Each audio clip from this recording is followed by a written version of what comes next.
Good afternoon, everyone. Thank you so much for joining us today. We have a really exciting session starting now about overfishing, sea ice changes, and how overfishing might also impact the Arctic Ocean looking towards the future. So without further ado, I'll introduce Rebecca Hubbard from Our Fish to kick off this really fantastic session. Thank you.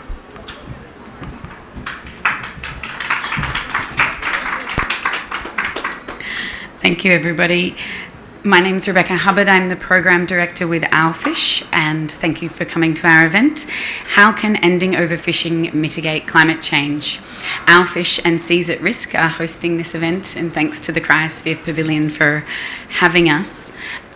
We have some food here if you'd like to grab some lunch, because this is lunch hour. And we'll first of all, start with a short film on how the ocean regulates the climate and how fisheries are interconnected with that. So without further ado, I will put that film on.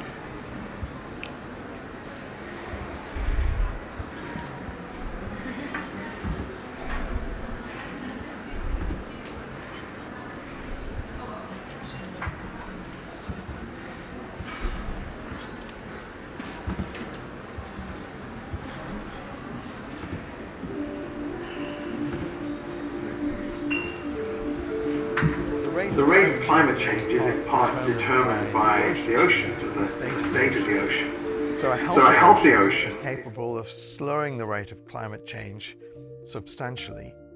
The biggest impact on the environment in the sea has been from fishing. So what we do in extracting fish is generally to remove the top layer of the food web first. And that has led to a huge change in the ecosystem in the sea.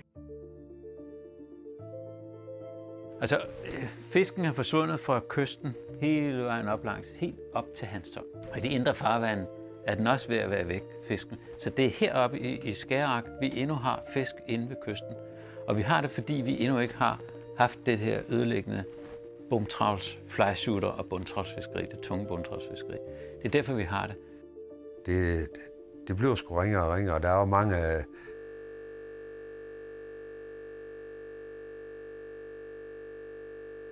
Det er for min hjemmeby.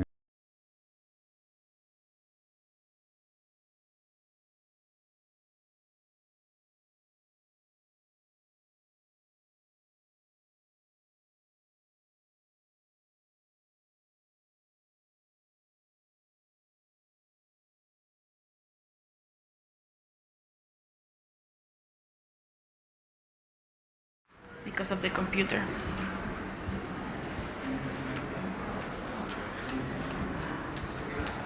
Maybe I'll just start.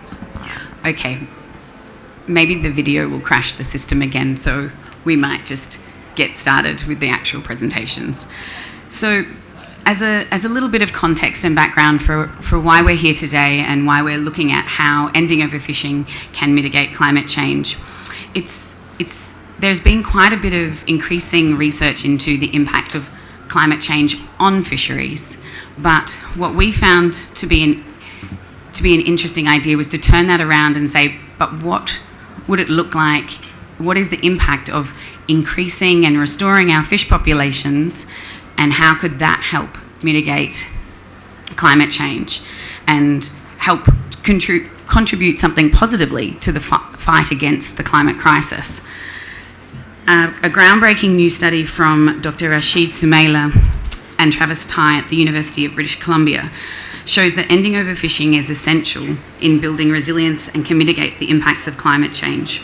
So today, our panel of experts will be who covers a variety of fields. We have people from science, from the government, from NGOs, looking at what is the interaction between fish, the ocean, and the climate. And we'll be discussing and exploring the role of fish in the carbon cycle and marine ecosystems, the repercussions for the Arctic, and discuss how fulfilling existing commitments to end overfishing is decisive climate action and that states and countries can deliver right now, this year, even in the EU's case, in 2 weeks' time. So today we'll start the presentations with Dr. Rashid Sumalla, and then after 2 presentations we'll move on to a panel discussion with our range of experts. So Dr. Rashid Sumalla is a professor and research chair in interdisciplinary ocean and fisheries economics, and Director of Fisheries in the Economics Research Unit in the Institute for Oceans and Fisheries at the University of British Columbia, Canada. Dr. Sumalla is a multi-award winning fisheries and economics expert and has co-authored this recent paper, Ending Overfishing Can Mitigate the Impacts of Climate Change. I'd like to welcome Dr. Sumalla. Thank you.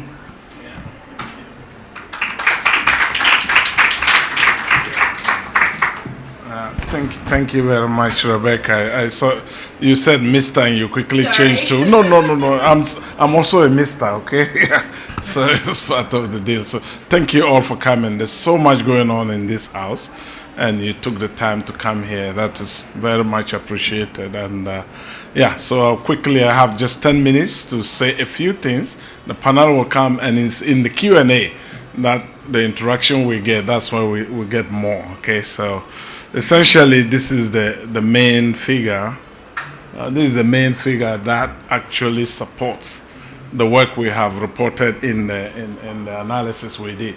This is a very nice way of capturing the concept of overfishing in one figure. That says a lot, So when you mention overfishing, people think of taking too much fish that nature can give back. So you are taking more than the growth, which is actually the big way of looking at it. But if you look deeper, you are doing that, you are taking too much, but you are also taking the big fish. You are taking the big fish first, the most valuable fish, we take them. And by doing that, you are truncating the food web, the natural food web. You have a food web, and fish and animals are all connected in the ocean. Some eat, some are predators, some are prey, and this is well designed for the system to be sustainable. So we take the big fish, and that is part of overfishing. Now, the third thing you will see is the habitat. At the bottom here, something is also happening. In the beginning, it's richer, right? You see more habitat. As we fish, the gear we use, bottom trawling and all that, we're also destroying the home of the fish. All these 3 things come together to make the fish stocks and the marine ecosystem less resilient, right?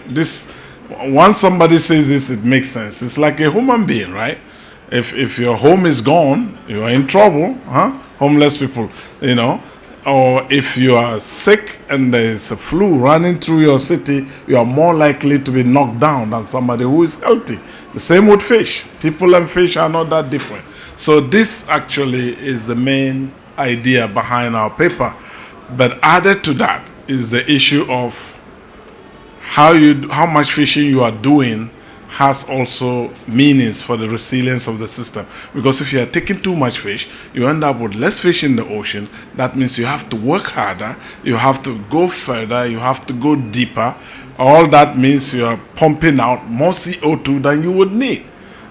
And that feeds back into climate change, making things worse. So that's another channel, and it's good to know that.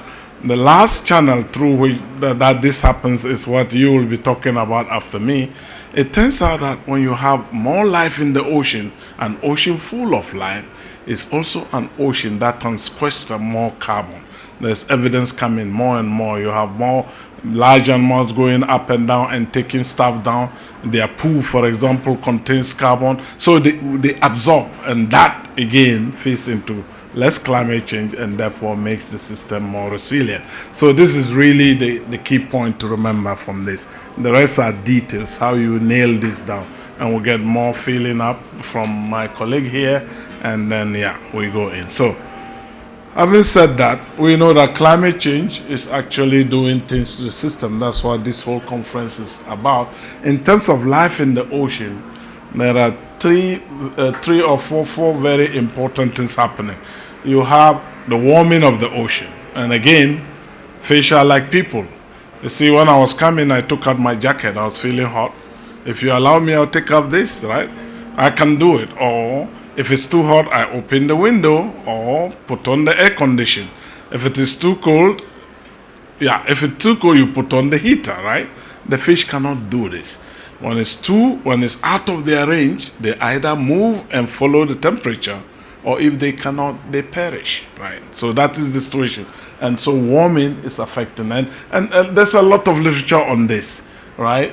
And it's growing. Sea ice melting, if you're from the Arctic, you know what this is, right? The last week or so, there was a report in northern Canada, in Arctic Canada. First Nations, indigenous people, you know what is happening very often, much more than before? They're walking on the ice and suddenly it goes. They actually get swallowed up by the ice, if you like, because it's soft and you don't know until you step on it and you go, right? So there's a lot happening with the animals too. Acidification, oh my gosh, that's another big one. So the fish are moving away from the equator because it's too hot. They go towards the poles. And actually, the Arctic is the hot spot for ocean acidification because of all the processes going there. So it's like the fish is moving out of hot water into acidic water. Think about that. I mean, this scares me a lot, actually. And then you have deoxygenation. If you are from the Pacific Ocean, around the North Pacific, actually is also one of the hot spots for deoxygenation. Because of all, again, climate change and all the processes, we are losing oxygen in the water. And people have talked a lot about that. So in this paper, we tried to nail this down, one of the early papers we did on climate change running through. So you have all these biophysical things happening there. They obviously will affect the animals at different levels and end up affecting the fish. So you find many papers talking about this direction, but not much talking about what fishing can do to the ecosystem.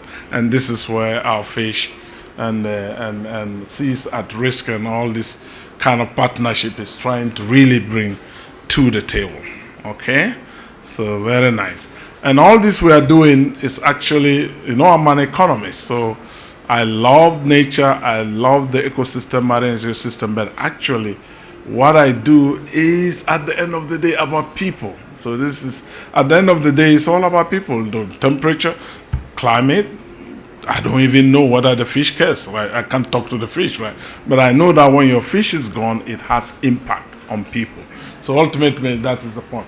This is a representation by our group and by the FAO, and the direction is clear. More and more over time, we're taking fish from depleted systems, and therefore making it weak if you do. And these are the human consequences. So this guy goes out, number of hours, is that all the fish I get, the shrimp I get?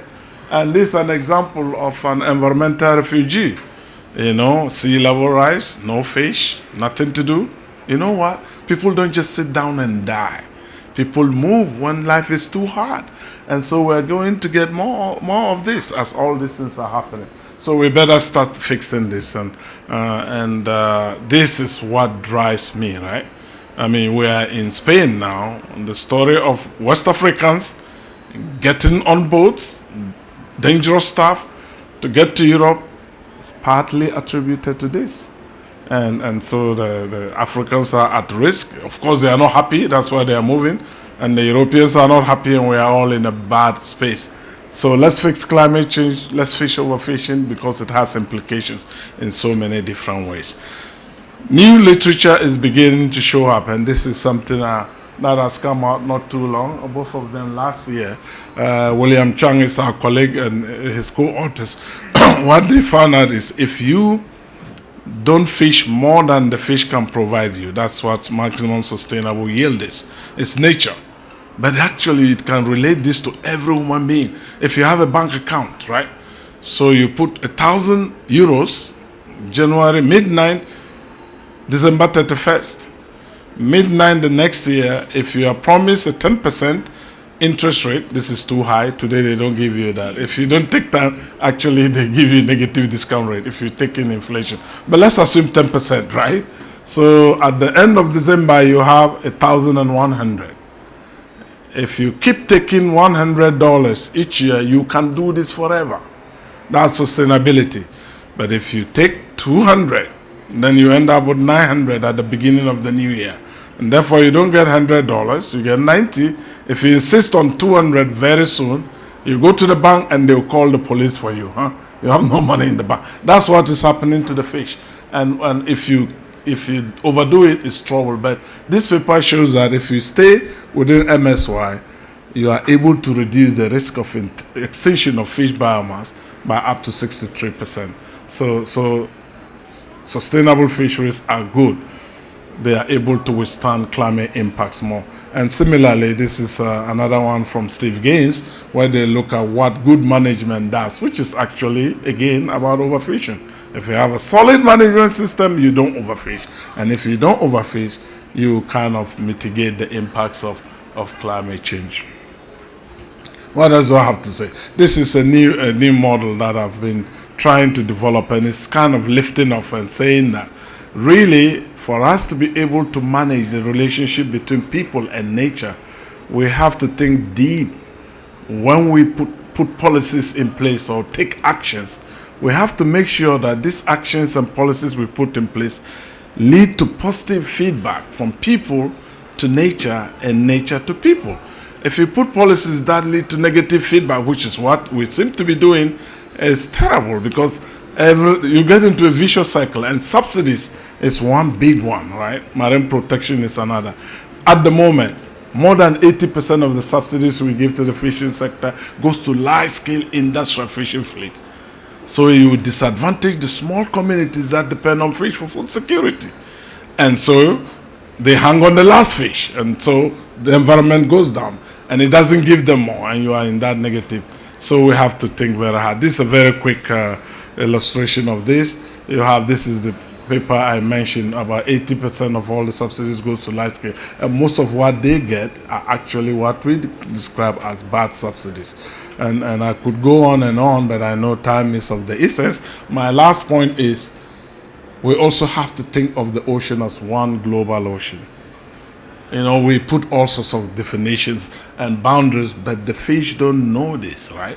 If you look at the light blue, this is what we call country waters, within 200 nautical miles from your coast, agreed by the UN. The dark blue areas are the high seas.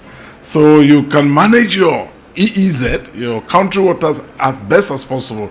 If the high seas is not well done, you can still fail. So what you do in the blue areas can impact what happens here. And to be able to reduce overfishing, we have to think about the whole thing. I like to joke. I say, Mexican fish, American fish, they don't care. They go where they go. They don't need visa. French fish, Brexit, whether they do Brexit or not, the fish don't care. So we need to manage this as a whole. And all right, so finally, the evidence is mounting. You need a strong fish stock. You stop overfishing, and you make it a lot better for all of us, given everything being constant. It's like a person, I've said that. And in this way, people and fish are not that different, right? I mean, it's amazing. The people who are in genetics know this. Me and whatever, 99% similarities in genes, right? So it's quite close. And we do have support. The global system has already made agreements. We have the IPCC, we have IP-BES, we have all sorts of the sustainable development goals all saying. So our governments have already committed to all the things we are saying. All we need to do is to push them to meet their commitment. And I say thank you very much for your attention.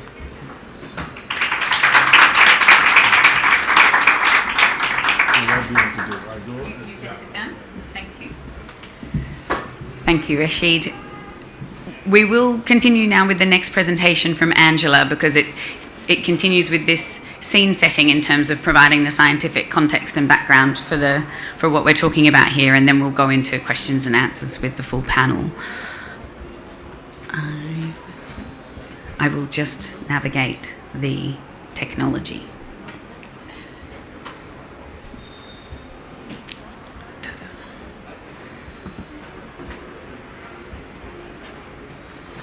And find the thing.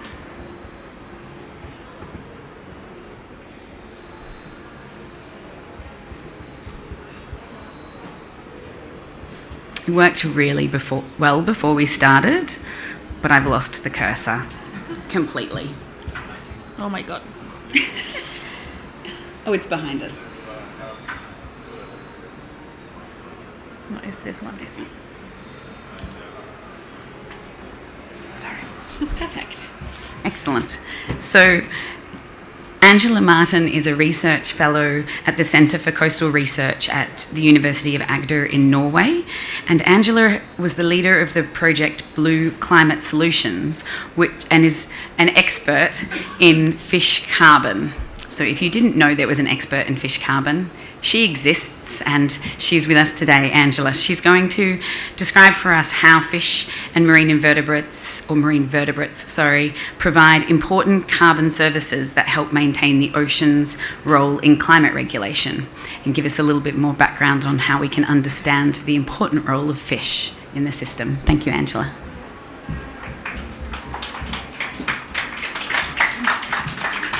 Thank you. That was quite an introduction. I'm with the Centre for Coastal Research in Norway at the University of Agder, and I also represent Women for Oceans, which is an organisation working for gender equality in the ocean sector. And before I start with this, I do want to point out that for climate change, we need to reduce emissions and we need to address social injustice and environmental injustice. So just a tip of the hat there to people in Chile who are pushing for social change at the moment. But right now we need to also look at emissions that are already in the atmosphere. So I will talk about the role of fish. So the ocean is a carbon sink, which basically means that it absorbs more carbon from the atmosphere than it releases. And there's two drivers of the ocean carbon sink. One is physical and one is biological. I'm just going to skip through these because it's a bit technical. But the ocean is already included in many NDCs. Looking at coastal ecosystems, we have seagrass and mangroves that are featured in lots of different countries, nationally determined contributions to climate change. But the focus there is on plants, which is fine because they photosynthesize, they stabilize sediments, they can move carbon from the water column into the sediment and store it for thousands of years. But fish also have an integral role in the carbon cycle, in the ocean carbon cycle. So they directly interact with carbon through their life processes and through their behavior. And also they interact indirectly with carbon through trophic interactions, and they provide nutrients for photosynthesis. It gets a bit complicated after that point because there's many different outcomes associated with the carbon that the fish interact with, and nothing is linear. So the carbon can be released back to the atmosphere, it can be fixed where nutrients have been provided, it can be cycled, which means basically the fish doesn't really change the carbon. It can be moved upward through the water column or downward through the water column. It can be, if it's moved downward to deeper waters or to sediment, it can be stored, which is I've defined as held for up to 100 years, or it can be sequestered, which is held for over 100 years. And all of these outcomes will depend on the ecosystem, on the behavior of the fish, on the form of the carbon. So yes, it's very complicated. So these were those functional interactions. We've got respiration, teleost carbonate, which is teleost fish, which is most fish. They drink seawater constantly, but they can't cope with a lot of the products in the seawater. So to get rid of those, they metabolize these carbonates and they release those constantly. There's carbon in fish poop, and there's carbon in the fish themselves, and obviously when they die, that carbon has another outcome. And these are those outcomes, the potential outcomes associated with each of the interactions. again, like I said, it's not linear. There's several outcomes associated with each interaction. And that's the same story for the behavioral interactions too. So fish, the picture depicts mammals as well, but fish also do this. So they migrate across ecosystems between habitats and even within habitats, which is horizontal transfer. And then they can vertically transfer carbon, where they move from surface to depth and depth to surface. And then extrinsic transfer, that's where they interact with the carbon in their environment already. So, for example, fish that build nests with algae, which has a high carbon content. Again, the outcomes are very complicated. We don't know essentially what happens to the carbon associated with each of these interactions, but they are doing something. And then the indirect interactions with carbon, so provision of nutrients, that can enable photosynthesis. So that one's quite an easy thing to say, this is the outcome. And trophic interactions, where grazers can maintain coastal habitats, so seagrasses are maintained. We know by grazing by turtles and dugongs, so there's not fish, but we expect fish probably do something similar in some ecosystems. And then predation, where fish and other animals can predate on the grazers and maintain those carbon fixing interactions by the plants.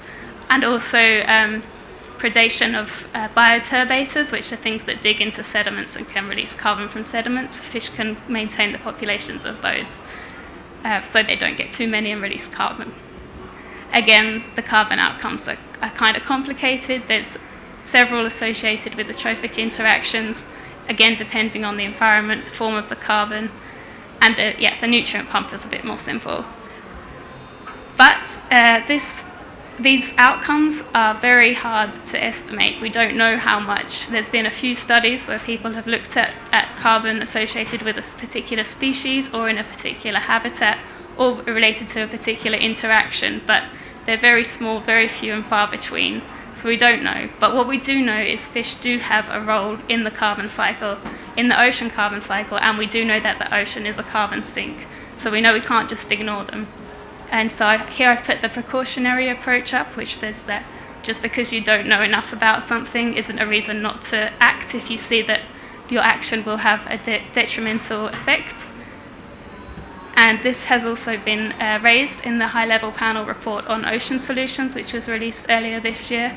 So that report said that populations of vertebrates are an important component of the carbon cycle in ocean ecosystems, and they should be given consideration when we develop policies to secure nature-based carbon function.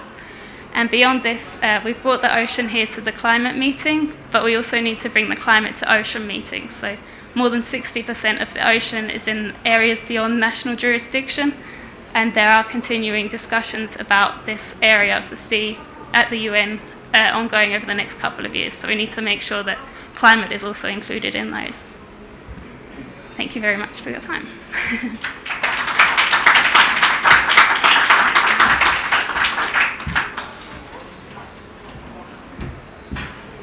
Thank you, Angela. That was extremely enlightening and a little bit overwhelming.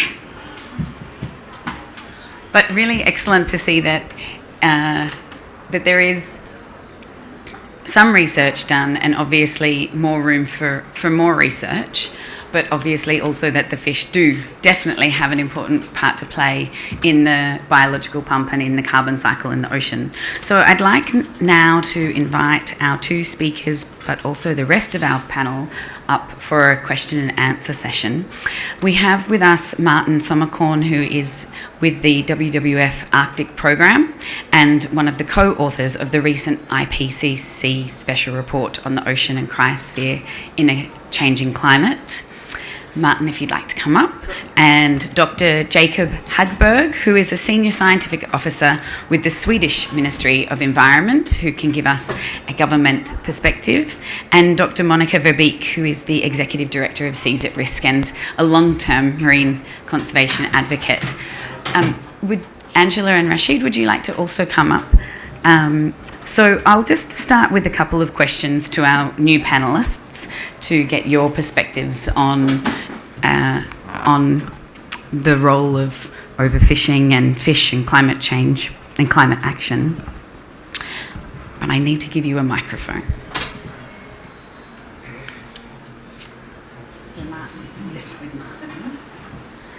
So I'll start with you, Martin. How does, because we're in the cryosphere pavilion, and of course there are plenty of fish in the cryosphere, and as Rashid said, the pressures on fish in the Arctic and the Antarctic are different to those in tropical waters. So how does climate change impact Arctic fish communities and marine ecosystems?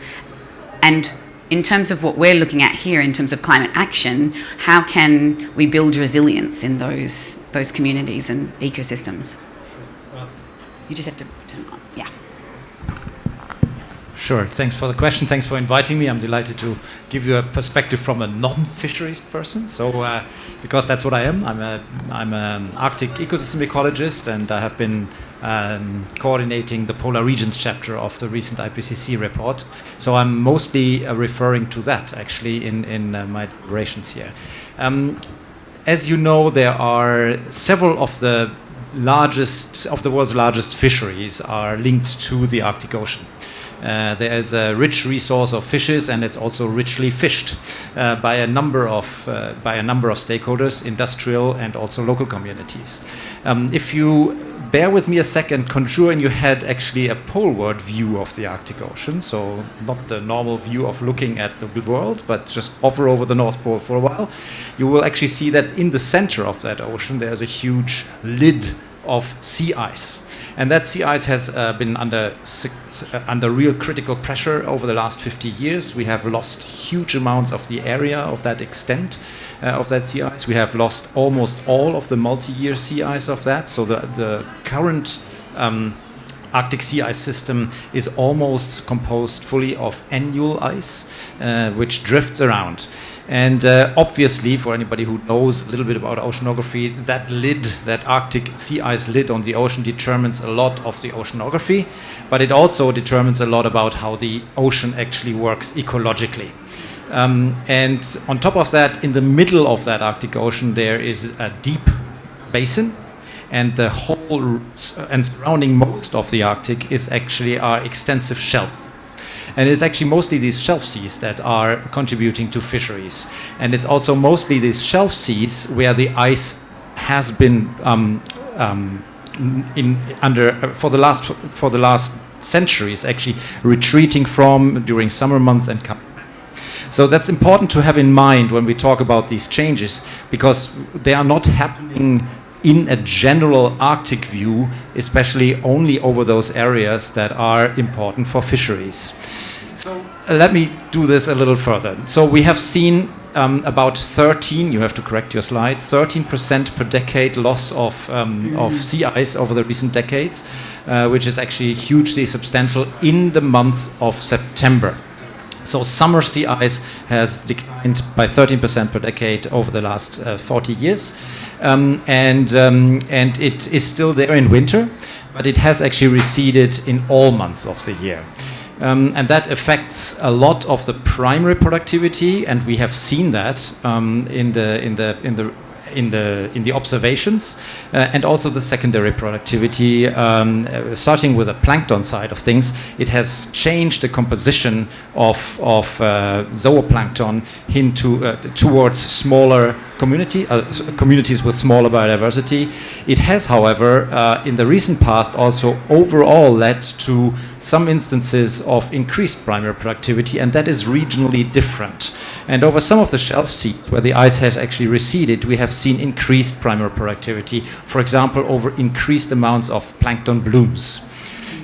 So it's a very complex picture as we see it, and to just look at one sector that is a critical sector for the geographical sector for the warming Arctic Ocean, it is that the Barents Sea has warmed the most of all these regional seas of the Arctic.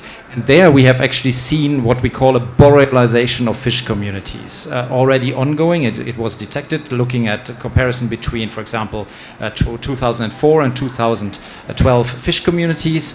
We have seen a huge borealization. So the Arctic typical Arctic fish communities have been pressed to the north, whereas the boreal ones expand. And because, let's put it this way, this is a well-managed fishery, we can debate that, what that means, well-managed fishery. There actually has not been a catastrophic collapse there, but yields have been sustained. But one has to have in mind that the Arctic fish communities, which are actually not fisheries, have been pushed north, and there is a distinct edge to their expansion northwards because there's a shelf break coming. Then I'll stop soon, I guess. There's a lot to say. Looking forward, and we can go into details and question what that means, what has it meant, for example, in the Bering Sea and Strait. But looking forward, the picture is actually quite bleak, in a way. And in some ways, it seems to be not that bleak, and I will elaborate on this. It is bleak when you look at what is forecast in terms of physical oceanography for the Arctic Ocean. Under high emission scenarios, we will actually see year-round corrosive conditions for shell-building organisms everywhere in the Arctic by the end of this century. Under emission scenarios that are congruent with the Paris Agreement, we will see much less of that area having these conditions year-round. We will also see, coming back to the sea ice, we will also see under a 1.5 degree scenario about a sea ice-free Arctic summer at the end of the century occurring around once in a century, whereas under even 2 degrees, it's going to be about every 3rd to 10th year. And under higher emission scenarios, I'm afraid we won't see any Arctic summer ice any longer in the second half of this century. So this will, in effect, in all theory, make the Arctic Ocean more productive. But I don't think actually personally that is how it's going to pan out, for example, due to the reasons of ocean acidification, but also because everybody who knows something about ecosystems knows that these transitions are not going to be smooth. They're going to come towards us in terms of disturbances, and some of these disturbances we have seen recently are coming to us towards the loss of sea ice. So, for example, there has been something that I would, not with my IPCC hat on, almost term ecosystem collapse this year in the Bering Sea, where we have seen massive die-offs of birds, massive die-offs of seals, and these were linked to sea ice in the first interpretations because a vector, a virus, could actually go that far north because the sea ice conditions over the last 3-4 years, well, there has been basically no sea ice in the Bering Sea. So these are the kind of disturbances. On top of that, the Arctic and the tropics are the 2 regions of this planet that will see the most of the intensity and frequency increase of marine heat waves. And these are, from an ecological perspective, organisms are not reacting to the means, but to extremes. So over this going forward, there will be lots of disturbances that will disturb also our way of managing well the fisheries. And now coming back to something that you already pointed to, there have been modeling exercises of where on the planet there will be, given all we know, increases or decreases in fisheries. And in the Arctic there is a projection of increased fisheries going towards 2100 under most emission scenarios. However, I would like to caveat that if you look closely, and that is depicted also in the report, if you look closely, we don't have a lot of confidence in these results, especially not in the Arctic, because current oceanographic models and also the ecosystem part that is linked to that are not really reproducing the scale at which we have ecological interactions. And so there is not a lot of certainty in this going forward. Now I stop with that. Quickly on your second question. The report concludes that in order to manage better, we have to basically do ecosystem-based management that not only combines within-season measures, multi-season measures, but also manages along trajectory of forecast change. So that means to take the overall perspective of how the system is changing into account. And as that is linked with surprises, as I've just said, it needs to actually be a highly precautionary approach. It needs to be reflected in the governance of how we do that. And at the moment, I don't think we are well prepared in our management strategies to do that. We do good ecosystem-based management, people would say, in many of the Arctic fisheries. But actually, we have to go that next step if we want to sustain these very, very valuable fisheries. Thank you. Excellent. Thank you, Martin. That was an excellent overview, and I had resisted from reporting or mentioning the IPCC special report on oceans and the cryosphere because it is thoroughly horrifying, actually, the predictions and the projections going forward. But one thing that I did hear a frame the other day, which I think came from the high-level panel report, which was, how can we view the oceans as a solution instead of a victim in terms of climate change? And I think that's a really fantastic frame, and it's the most hopeful frame that I'd like to go with in order to for us to continue to keep focusing on positive actions, because it is really, there are some really huge and, as you say, disruptive and activities that are going to face us already, but more. So now I think it's quite a nice lead-in, actually, for Monica, who is the executive director of Seas at Risk, and has really followed and advocated strongly for the development of regulations and legislations, particularly in the EU, on sustainable fisheries management, on marine health. And Monica, if you could just say a couple of things about how this all relates to what we have in legislation already, and we're using the EU as a case study because that's our focus, and what it means right now. It is on, okay. Good afternoon, thank you for coming. I would first like to grab some of the things that have been said already, just to get the frame right. So there has been this IPBES report on biodiversity that Angela also mentioned. And in that report, it is stated that the biggest impact on the marine environment so far has come from fishing. So far, I assume climate change will kick in soon, but for now, it's fishing. And we have learned that fish are very important in the carbon cycle, and that overfishing will undermine the resilience of the ocean. So ending overfishing is really a quick and a deliverable climate action which will restore fish populations. We know that the impact of climate change already, because of the heat already absorbed and the CO2 absorbed in the sea, will continue for at least 100 years to further impact the ocean. So we are talking really long-term damage.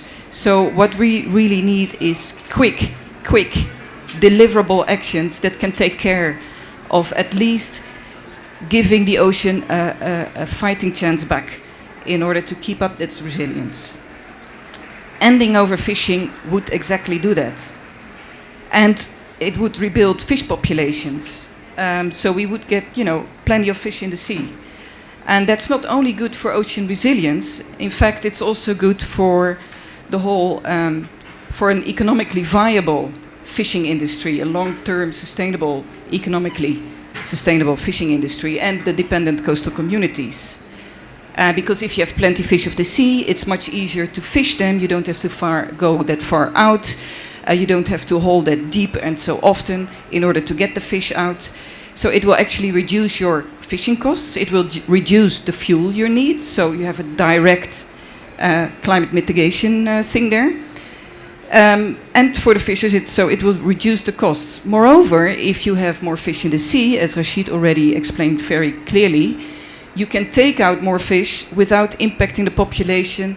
It will be able to replenish itself even if you take out more, simply because there are more fish around to reproduce. So it will also increase the profits, and that could be translated into jobs or profit for an industry, but it will make the fishing industry more profitable. So this is actually something which is not that often there, that actually a very direct environmental action will also have a very direct economically win. So it's really a win-win situation. And this was recognized. There are already international commitments on ending overfishing, and I'm pretty sure we'll hear more about that later from Ambassador Thompson. Now, I know more about the EU, so apologies, I'll now focus a little bit on the EU. Because in the EU, since '82, fisheries has been regulated by a common fisheries policy. So all EU member states come together and they agree jointly on how to regulate the fisheries, recognizing that fish don't keep to the boundaries. Spanish fish will go to Portuguese waters or whatever.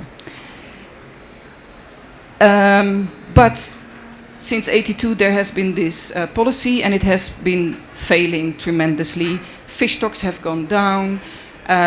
Fishers had to leave the business because they went bust. It has been a very negative spiral. So in 2000, around 2013, EU member states decided, okay, we're going to overhaul this policy, we're going to make it much better. And they did. And they came together, and in 2013 they all signed up to a fisheries law that has very high as one of the first principles, okay, we agree to end overfishing by 2015. And for the very latest, for some fish stocks where this might be a bit difficult, 2020. So in 2020, no overfishing will occur in European waters or by European vessels. And we all signed up to it. We are now in 2019. In the Northeast Atlantic, fish stocks are about 41% of the fish stocks are being overfished, 41%. In the Mediterranean, this is even 87%. Complete vast majority of the fish stocks being overfished. So how do they get to the decisions, and how do they get to these decisions that are clearly not in line with what they had all signed up to? EU fisheries ministers come together every year, towards the end of the year, sit down in a room, nobody knows what they're doing there, but they come out and they show, okay, we've decided this is the fishing limits for next year, for this fish stock, for this fish stock, for this fish stock. And every year they come out there with a law pending, looming there, a deadline to end overfishing, and still they come out there, okay, we're going to overfish this stock, and we're going to overfish this stock. It's not because of lack of science. They do have scientific advice that tells them exactly, this is the maximum amount of fish you can take out of the sea sustainably. And they do this every year in different instances. For example, this very week, the EU is negotiating with Norway because there's fish stocks where they are both fishing on, and they are going to agree now, or have just agreed today, I'm not quite sure, how much fish they will be taking out of the sea. Odds are that they will decide again to continue overfishing. And in 10 days, the EU fishing ministers will come together in Brussels, and they are going to negotiate the fishing limits for 2020 for all the fish stocks in the Northeast Atlantic. And indications are that, again, they will continue overfishing. So continuing overfishing is not only bad for the marine environment, it is not only bad for socio-economic aspects of the industry. I mean, in the short term they might gain something, but in the longer term they lose their fish stocks, they lose their income, fishing industry. It's also, what was I saying, environmentally, economically, and then, of course, for climate and ocean resilience, it doesn't make sense at all. We have now a new law where everybody underwrote, but it's obvious the political will is not there. So why is there not political will when there's an obvious, all these reasons to stop overfishing? Basically, fisheries ministers see fish as the resource for the industry and food. They do not see, they do not realize that it's also a very important part of the marine ecosystems and very important for ocean resilience. So we have fisheries ministers with a direct interest in fish, inviting representatives of the fishing industry into their meetings. But of course, the impact of overfishing concerns the entire ocean. It goes much further than those who have a direct interest in fishing, because it concerns all of us, because the ocean is our life support system. And therefore, the only way to solve this, it seems, if they are not abiding by law and they are not willing to listen to all the very sound arguments there are to end overfishing, perhaps fisheries ministers should not be the only ones deciding about fish, because fish is for all of us, because it's part of a marine ecosystem. So perhaps decisions about fishing limits should be taken out of the realm of fisheries ministers, because they can't handle that responsibility, because they don't have the broad vision that you need to take responsible decisions. And perhaps it should be taken more and become part of national climate plans, as you had suggested.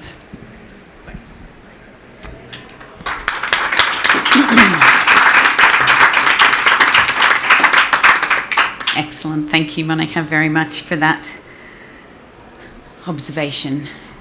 I think now we have the perfect follow-on from you. Jacob is going to be is representing the Swedish government and the Swedish ministry. But I think, and what I think would be very interesting to hear from you, Jacob, is, of course, you don't need to comment on your fisheries minister's decisions, but it would be really interesting to hear from you exactly, is Sweden, are other governments looking at sustainable fisheries management, at ending overfishing as an action that will contribute to a climate action plan? Have they started doing it? What is stopping them from doing it, or what are the next steps to get governments more understanding and engaged in this particular frame? Thank you. Well, let me first say that personally I'm totally convinced that sustainable fisheries management would improve ocean resilience. There's no question about that. And Sweden is a strong supporter of the MSY approach and so on, of course. But of course we are part of a management system within EU and also with our neighbor countries. So we're never going to be better than our management system and how that works. I think when it comes to the direct connection to climate and ocean sequestration effects and so on, there's no such link at the moment. Not at all. It's not part of the discussions at all yet. Yeah. But I think the way the Blue COP is set up and so on, it's moving that direction, but we're definitely not there yet. But I think when it comes to what governments can do today, I think what we see, especially in occasions like this, governments talk a lot about IUU, and it's interpreted as illegal fishery, because that's something you can blame on other countries, what the other countries do. But countries tend to forget about the unregulated and the unreported fishery. And actually most of the catches taken today are taken through legal fishery. So the biggest impact from the fishing industry, it's within the legal realm, really. And that legal fishery is very often not properly regulated or reported. So I think that's a very good starting point where countries could definitely start in their own national fisheries, in their own national waters. Manage your fisheries well in your own waters. But it's politically more sensitive to work to limit your own fishermen than talking about other fishermen. I totally agree with your point on the EU fishery. We've set a law that actually made it illegal to have unsustainable fisheries. We set MSY as a legal requirement for a fishery, which was great, but we're not going to be able to handle it. I think part of the curse in fisheries, because it seemed to be super difficult everywhere, and I think part of the curse is all the science which is around it, because it makes you get the impression that it's a very exact science. It's something where you can negotiate 100 tons here to 50 tons there. while the estimates of fish stocks and the possible catches are have huge confidence intervals around those figures. And I think, as you said, that there is a need for a much more precautionary approach around those. And countries tend to think that if we don't optimize fishery today, we will lose something, instead of understanding that what we don't fish today is still there next year to be fished then if we did something wrong this year. So I think my first point here is very similar to Monica's. I think the popular fisheries management systems that are used around the world today are not really fit for purpose to handle those short-term sacrifices that sometimes need to be made to get the long-term gains. And I think it would be very interesting to think of a different way of managing fisheries, which sort of takes us around that issue. My second point I would like to make is that in our waters around Sweden, we see more and more evidence that some of the ecosystem changes we see in our waters are actually due to that we have changed the species composition in the sea, rather than eutrophication and too much nutrients and so on. We have scientific articles now showing that 50% of those symptoms that look like it's because of nutrients actually is because of lack of big predatory fish. So that also tells us that fisheries, if handled properly, could probably help us to improve the state of our ecosystem, as has been presented previously here. And I think this means that fisheries management should not only make sure that every stock is healthy. Fisheries managers actually have to also think about what is the species composition, because it matters whether it's lots of predators or lots of small pelagic fish. And I think especially with the future climate change, that is something that we would need to take into account, but we're not at all there today. Thank you. Great. Thank you. Thanks, Jacob. So we now have some time for questions, if anybody has any questions of the speakers. Yes. Do we have?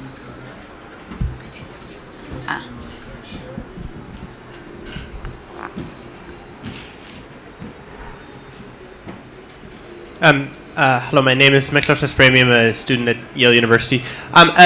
A study by Christopher Costello from 2014 predicted that closing off the high seas completely to fishing, not sustainable fishing, no fishing, would increase global fish stocks by about 150% worldwide, and would lead to a doubling in profit, just because the EEZs can actually replenish themselves.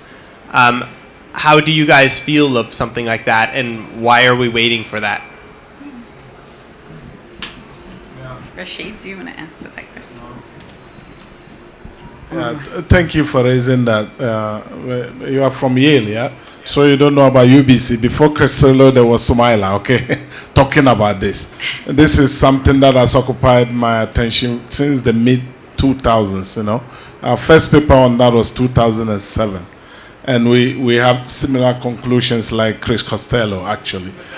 Yeah, so close the high seas. And I alluded to that a bit in my talk, but you know, because of time, right? So essentially what we find is if we are brave enough to close the whole high seas to fishing, we'll get biodiversity benefits. The fish will get a break. In fact, I said we should make the high seas the fish bank of the world, where the fish can get peace, get away from all our disturbances. Then they feed back into the system.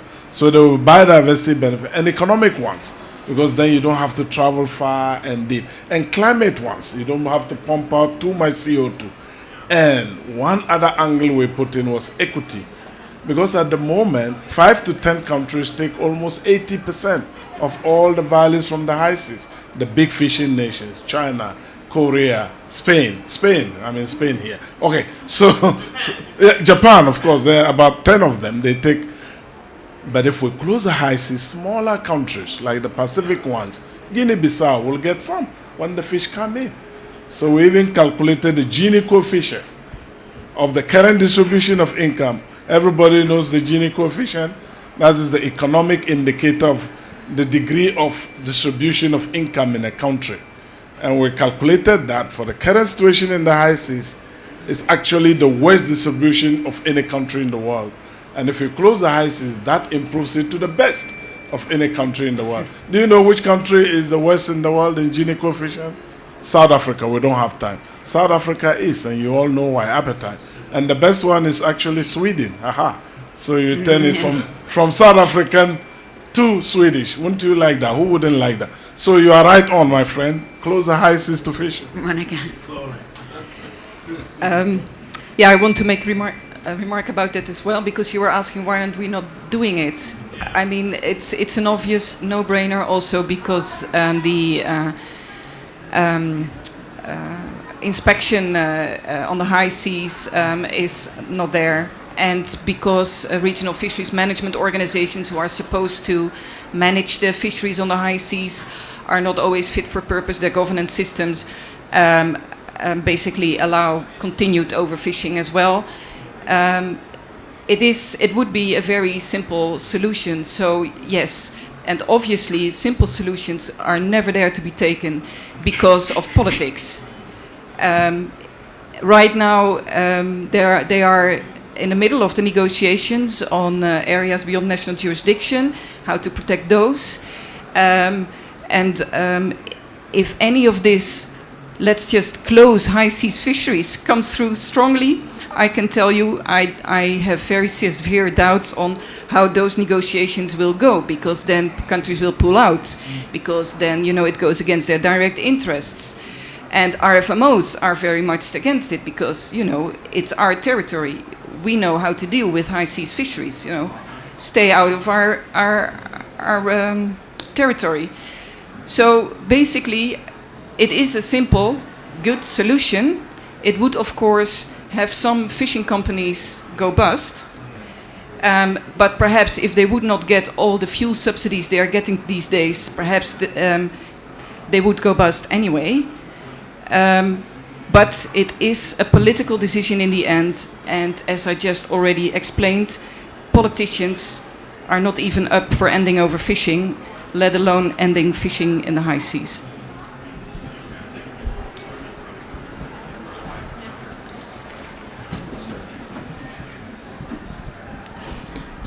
Yeah, thank you very much for this. Maybe I stand up so you can see me. Thank you very much for this comments and answers. So I think maybe I missed it.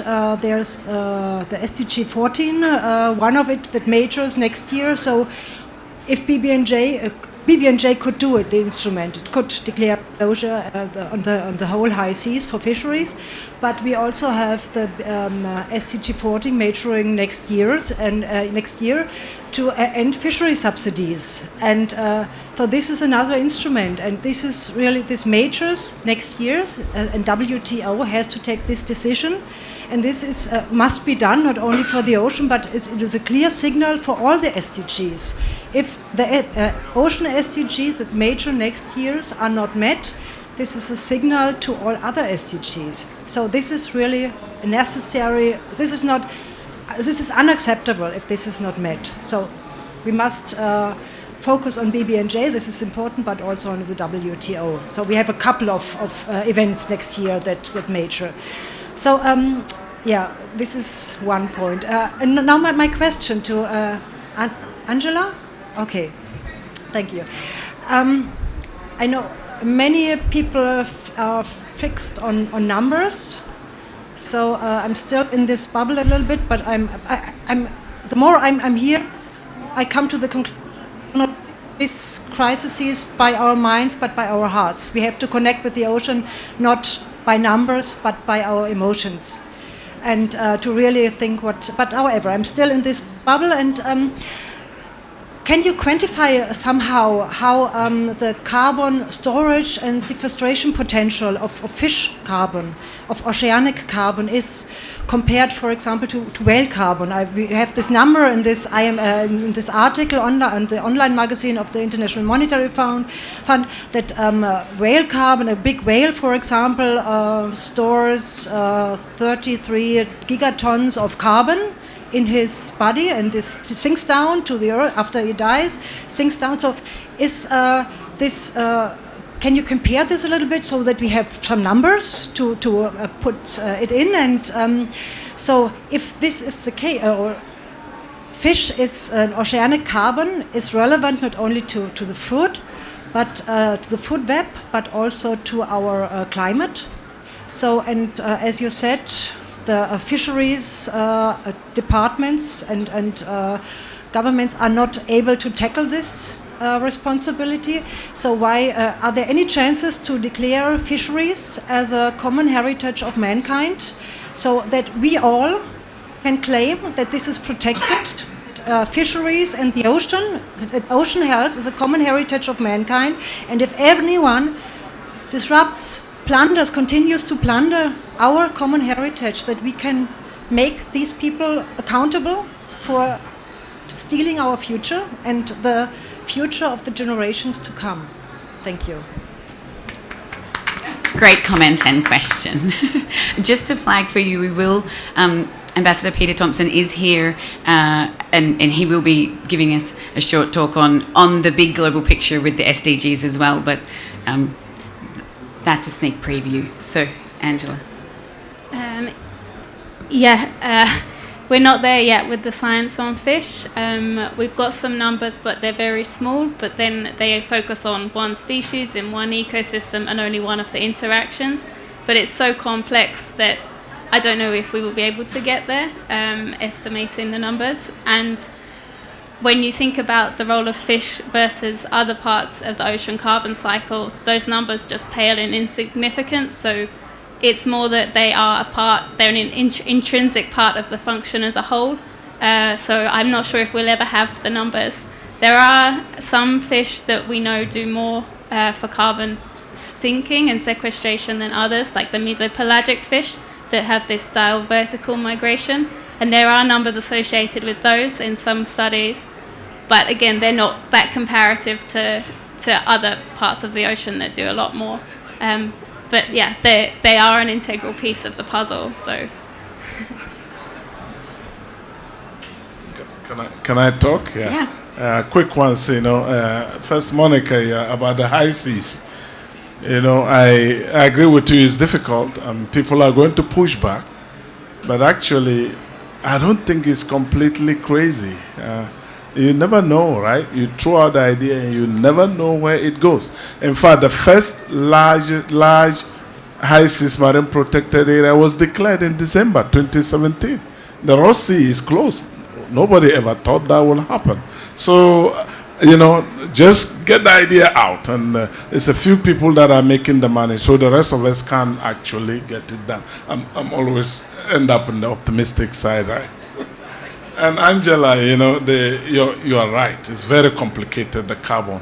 So the way I deal in our group at UBC, we're quite crazy group, right? So we go to first principles. And what you can say almost for sure, with all the complications, everything being equal, if we have more fish in the ocean, it's going to help climate change than not. Could we say that, Angela? I know you are in the deep science, which is great. But you could say that, everything being equal. So, and when things are too complicated, you know what you do? You look for simple solutions. If we give a mathematician a very difficult problem, you know what she does? She simplifies it, get it simple, and you get a real good solution, right? So that is probably what we need here. Have another question over here.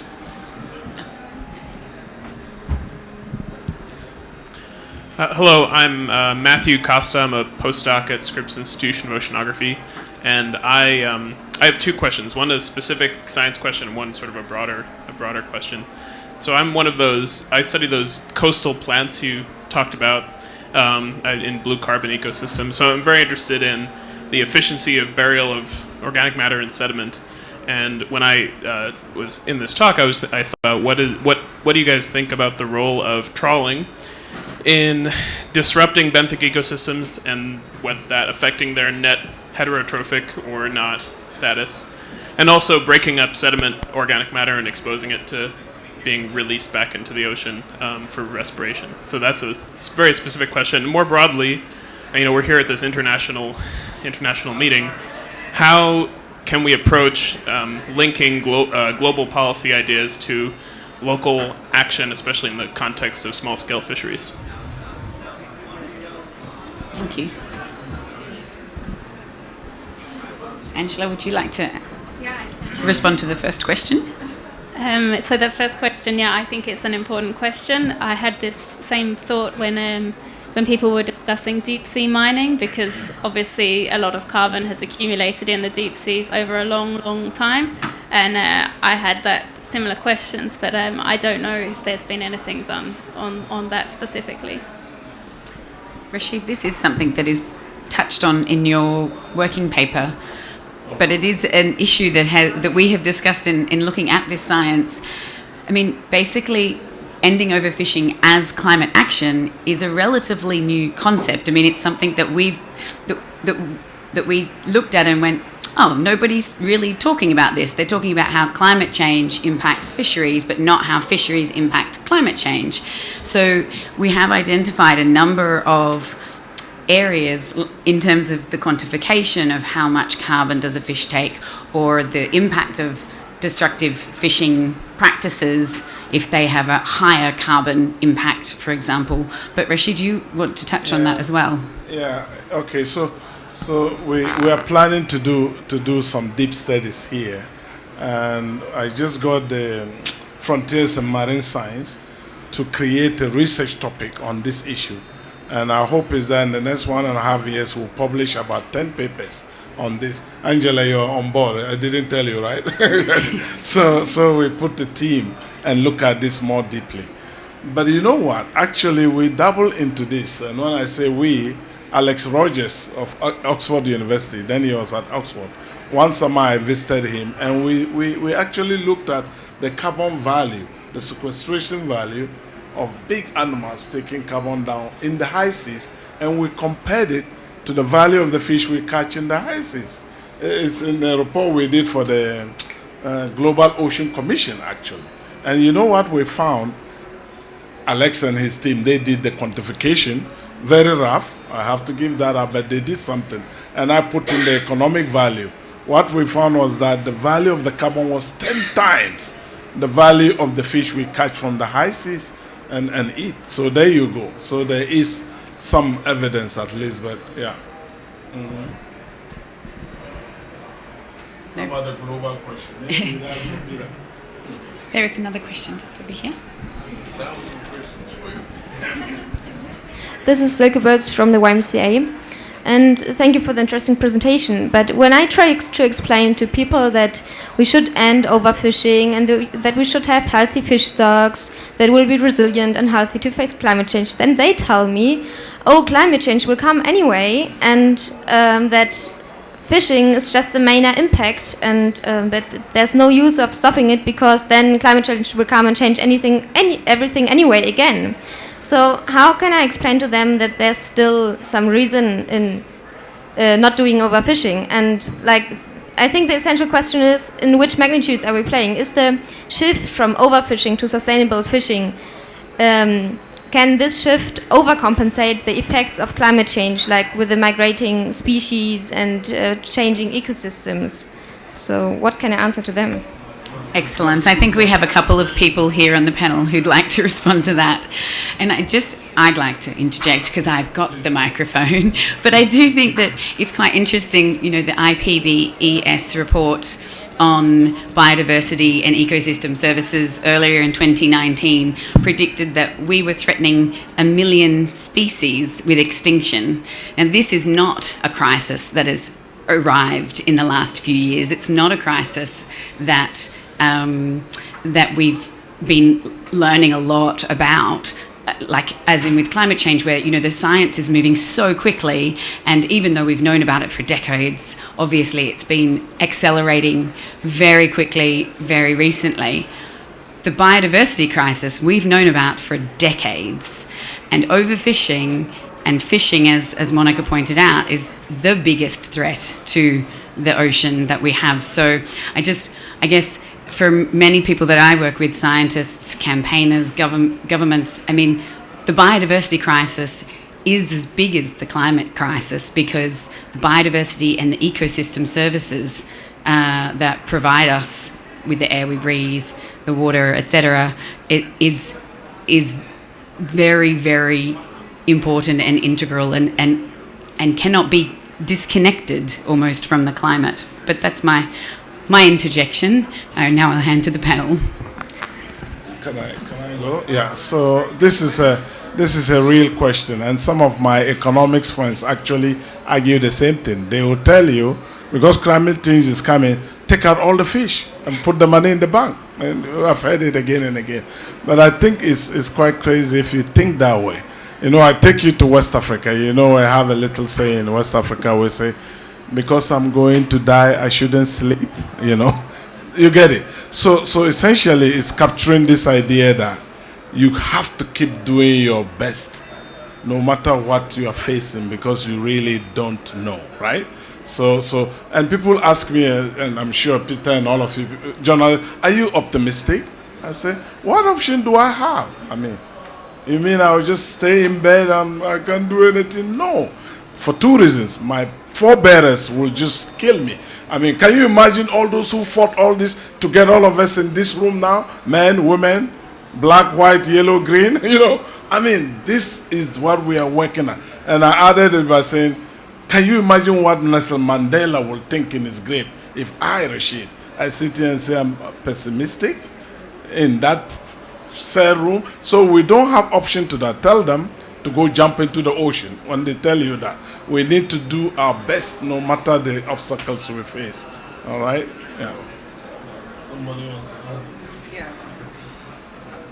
Oh, okay. So, coming from the perspective again of the recent IPCC reports, I would say that you can throw that answer right back to them and actually remind them that the primary response option that people have to limit the risks from climate change are actually to fall back on the ecosystem services and on ecosystem-based approaches. So a functioning ecosystem will be the best basis for adapting to climate change in many, many places along many, many coastlines for many, many people. And so in order to keep these systems producing something, they will produce something also under climate change. We should carefully and proactively manage. That's the message that these reports end on.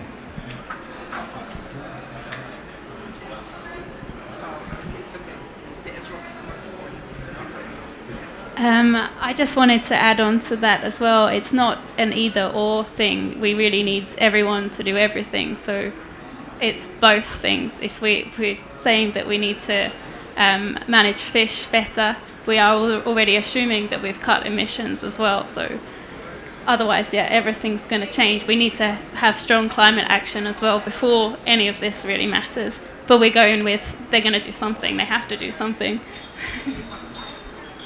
All hands on deck. Yeah. And I just want to mention that, as I pointed out, I really think we are in an emergency, so every little bit helps. And this is one of the things we can do tomorrow, or in 10 days, EU fisheries ministers could do it. So this is a really quick way to at least give a little bit more hope to the ocean. So I think, you better throw that back at them. Monica, can I give a little story to help her? Sure. A few years ago, there was a story out of London. This guy was sick. He goes to the doctor, and they tell him, you are going to go in 6 months, given all that they know. They tell you that whether it's cancer. They give you a deadline. You know what the guy did?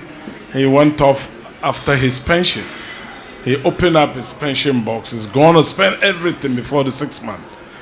And he actually did that. But the 6 month came and he didn't die. He didn't die. This was how I heard the news. It was in the news. he set up a tent begging for money to continue living. That's what will happen if you think that way. All right? Yeah. That was beautiful. Are there any final questions? Because I think we might move to our wrap up otherwise. Yeah, okay. You can have the final question.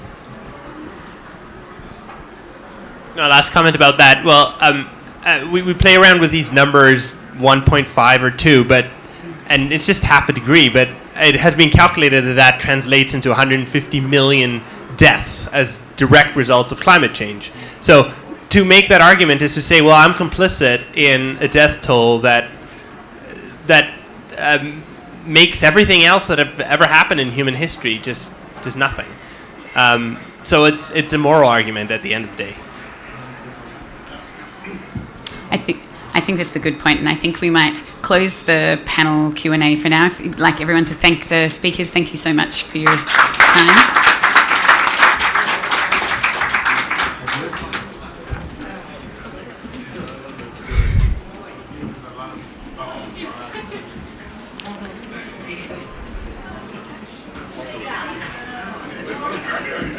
So to finish off from that very interesting conversation and discussion, thank you everyone for your contributions.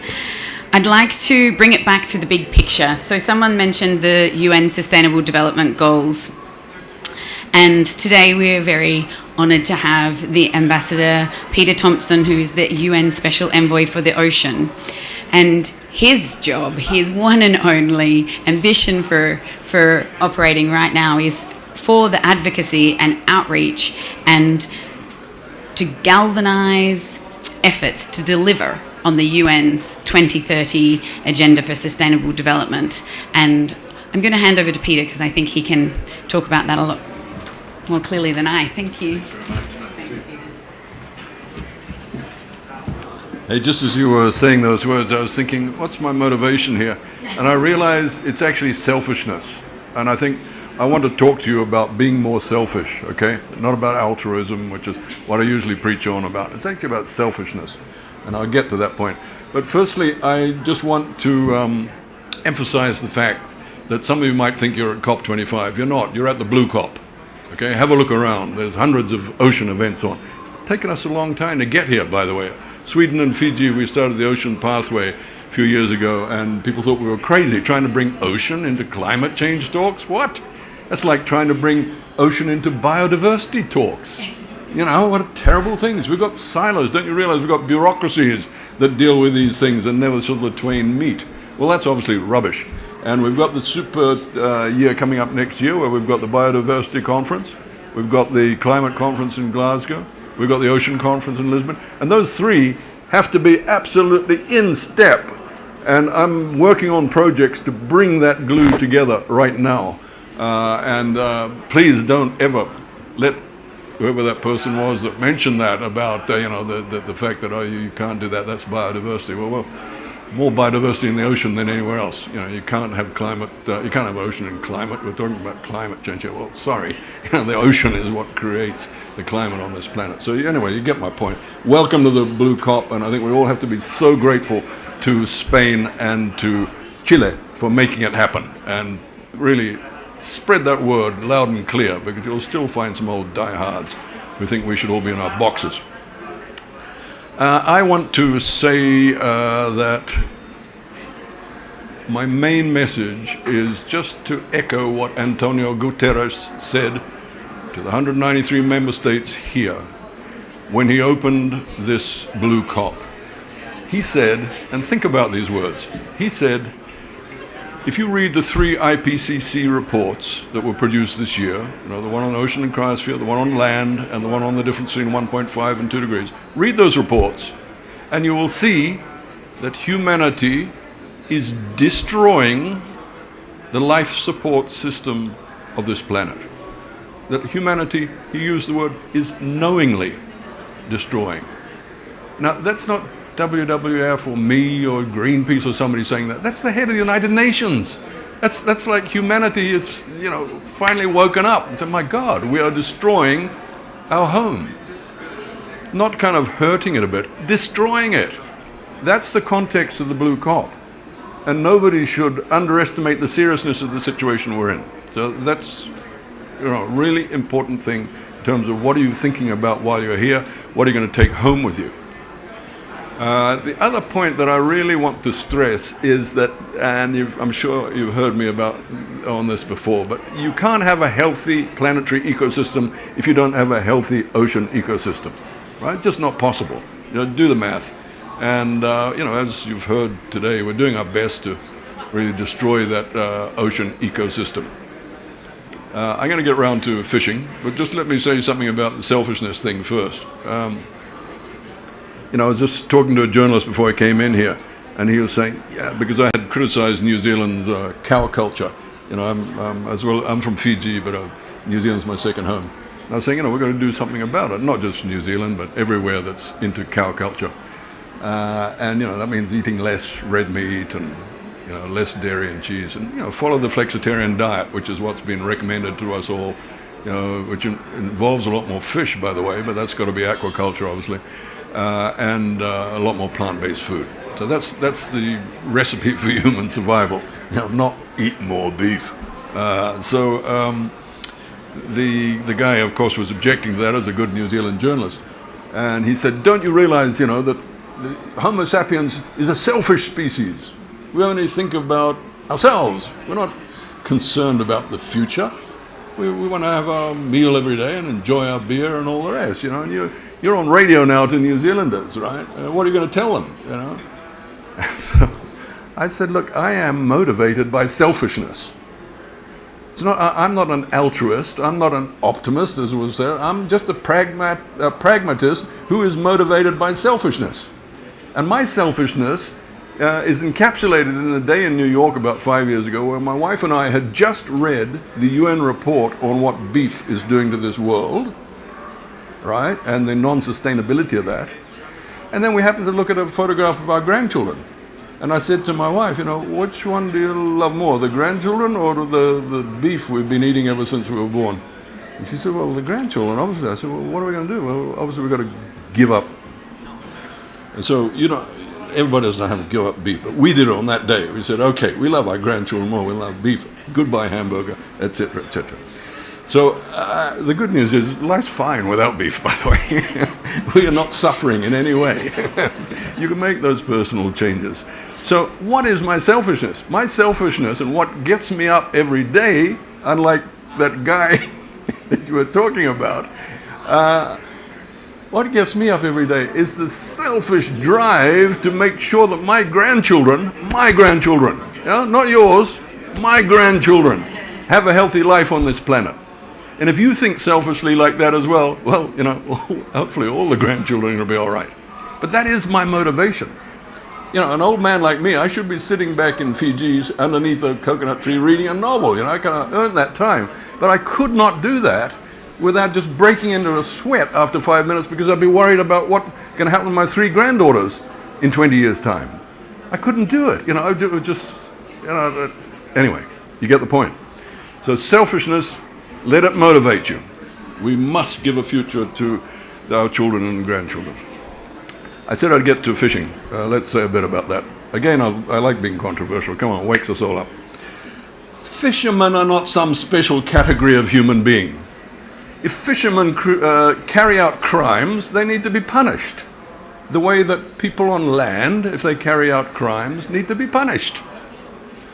There is 1 fish in 5 in this planet which is stolen. Stolen from communities, stolen from countries, stolen from science. Because how are we going to manage our fish stocks if we've got to somehow factor in those stolen fish? Now, there are lots of countries which would retort very quickly to me and say, Peter, you're trying to turn fishermen into criminals. No. Fishermen are just human beings. Businesses that run fishing businesses are just businesses, like on land. They're not some special category of humanity. You do your crime, and you pay for it, right? As they find out if they go into Indonesian waters where the boats are blown up. But that's my first point. And why am I being so controversial in saying that? Because there's over $20 billion worth of fish being stolen every year. All of us have been receivers of stolen goods. How do you feel about that? You've been indulging in criminal behavior, accepting in your fish and chips stolen goods. Would you do that if it was a diamond ring, or would you, if somebody was stealing 1 in 5 cows to put in hamburgers at, I won't mention the chain, but you know the one I mean, would you still, buy their hamburgers? No, you wouldn't, right? So you need to be a pain in the ass like me, and every time you order fish, say, where'd you get this fish from? Can you tell me that it's... And I tell you, most chefs, if you ask them that, and I asked them that in a restaurant here in Madrid last night, they like it when you say that. Because most chefs now go to a lot of trouble to get sustainable fish and to get legally caught fish. So that's one point. The second point I want to say, and it was touched on before, is about subsidies. That overcapacity that we so often hear about, where we are sending out industrial fleets to chase diminishing stocks of fish, right? 33% of the world's fish stocks are overfished. Only can be done because of the subsidies that governments are giving. Public monies, which our governments, our elected politicians, are giving to industrial fleets to go out and strip the ocean of diminishing stocks of fish. Where is the sense in that? There isn't any. And so I come back, I'm getting the bomber's rush here, but I get back to this thing of individual responsibility. Don't buy stolen fish. Don't elect people to your parliaments who are not on board with the need for not just getting re-elected in 3 years' time, but to think about the future of the ocean and our grandchildren. Right? Don't elect those kind of people. So you've got an individual responsibility to do that if you care about the ocean's health. And the last word I would say is we have got a plan, which is the Paris Climate Agreement and the SDGs, and you heard about SDG 14, and 4 of its targets mature next year and will be addressed in Lisbon when we all get together there at the UN Ocean Conference. Stick to the plan, implement it with integrity, and we will be okay. Thank you.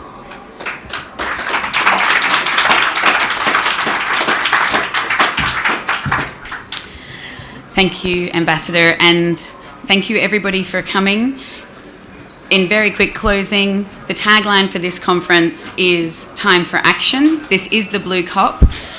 The ocean and ending overfishing is a solution. It's a climate action, and if you'd like more information, please join us afterwards to ask questions. Thank you so much, and thanks again for the Cryosphere for hosting us.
impact of disappearing sea ice on the youth communities of the Arctic. So, without further ado, let's welcome Darcy.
So we had a few technical issues, we just lost the power here, but we're finally back on track for this side event focusing on disappearing sea ice, the impact on youth circumpolar communities.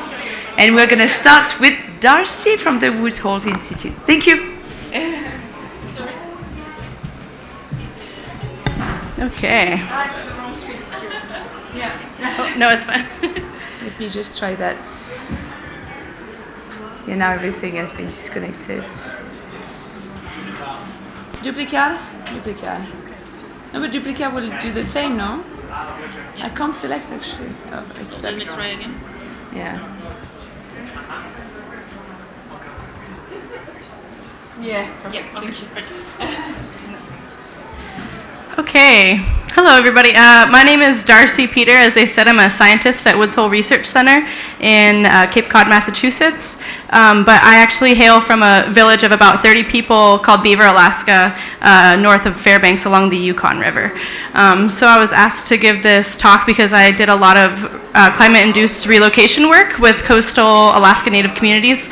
And I kind of just want to talk about their perspective and some of the on-the-ground observations that take place. I don't have any slides, so you have to look at me the whole time. So a decline in Arctic sea ice. It's a tough topic. It's obviously happening and very prominent in the lives of the Yupik, Chupik, and Inupiaq people in Alaska. One of the biggest things it's doing to the Arctic is it's threatening the safety of the lives of these people.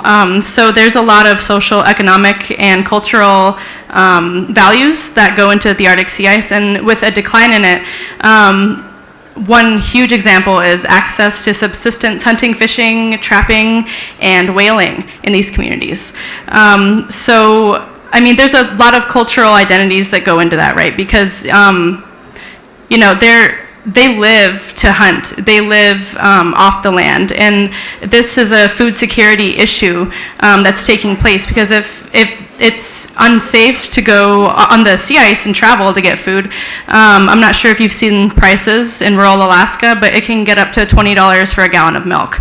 And there's no economic opportunity in these small communities, in these rural communities, so they rely heavily on the subsistence food. And with a decline in sea ice, that also influences a change in hunting season. And I mean, it kind of just puts off the very urgent matter that is food security. So safety is a big portion of that. If you don't have the money, you're kind of forced to go out, and with a decline in sea ice, in stable sea ice, I mean, I've heard many stories of like friends going under into the ocean and not being found. So it's a really sobering realization that not many people get to see all the time. Another huge topic that is a little sensitive in Alaska, and not just along the coast, but along all of Alaska. I know in my community in Interior, it's also happening. It's climate-induced thermo-erosion, which is just the erosion of the coast, essentially, and this can happen along the ocean and along rivers, and it's happening all throughout the state.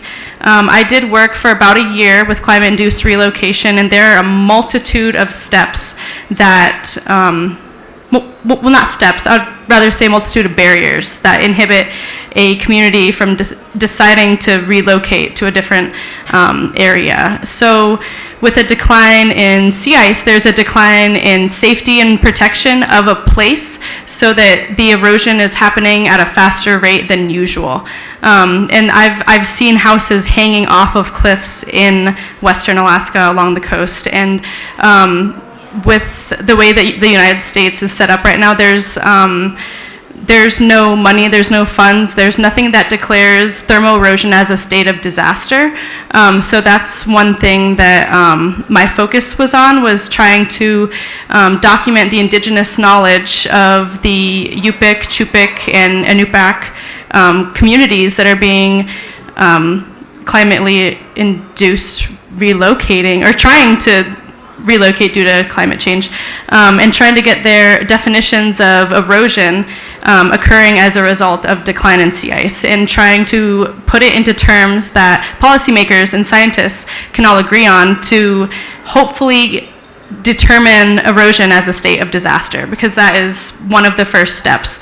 There are many steps that go into it. There's land use, there's a multitude of entities present in one community. There's state, tribe, city, corporation, and a lot of them butt heads a lot of the time. There's also a cultural value to place in Alaska, in every single indigenous community. I know that for me personally, I would never want to leave my community, even if it was falling into the ocean, but if we had no choice, I know that my culture wouldn't be the same. So there's a lot of attachment to place and the cultural practices that happen in that place. So these are just a few examples of the multitude of impacts that a decline in Arctic sea ice has on Alaska and indigenous communities that is really hard to capture scientifically, usually in a lot of fields. So that's, I mean, just a few different perspectives that are really eye-opening, and something that I feel like most people fail to consider when talking about a decline in sea ice. So, Masit Cho, thank you.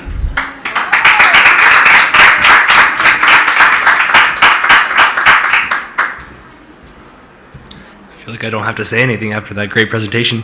Robert Muyunga, Khalung Talyunga, Ananatsiaga, and Miki Johansen, Tatatiaga Bob, Tatagap Rick, and Ananaga Udlu. My name's Robert, I'm from Iqaluit. My grandma is Anne, my grandpa's Bob, my dad's Rick, and my mom is Udlu. I guess today, when we're talking about sea ice, I'm going to take a bit of a different approach. We've heard a bit of the science and a bit of the impacts. I want to talk about how Inuit have been having this discussion for a very long time. How have we been having this discussion is through a lot of different ways. So this is just a quote that Mary Simon, one of my heroes, has done. As Inuit, we have a responsibility to our people and our communities to secure greater national recognition of our Inuit rights. At the same time, Inuit from all circumpolar countries must contribute to the integrity of the world environment and world peace by advocating coherent policies and initiatives and the establishment of an international forum where all these concerns can be discussed and acted upon.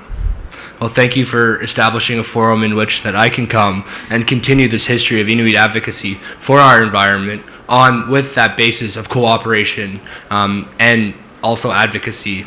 So just quickly, this is a bit of a mishmash of slides. I'm just going to fire through them pretty quickly. So ICC, for those that don't know, is the international level of representation for the Inuit. So they're an advocacy org. This started way back in the 80s. Just for example, Inuit were some of the first folks to internationally hold a World Congress on Biodiversity in 1986. So this is something that we've been thinking about and talking about a lot in our communities. So you can find You can find Inuit basically anywhere on the Arctic coastline. And our lifestyle has drastically changed since these folks have come off the land. Through different reports, Inuit have been doing such things through the Arctic Council. I'm just going to fire. I can make this presentation available too for those that want it afterwards. But just for sake of a streamlined narrative here, I'll skip through this stuff. And the important part is here at the United Nations.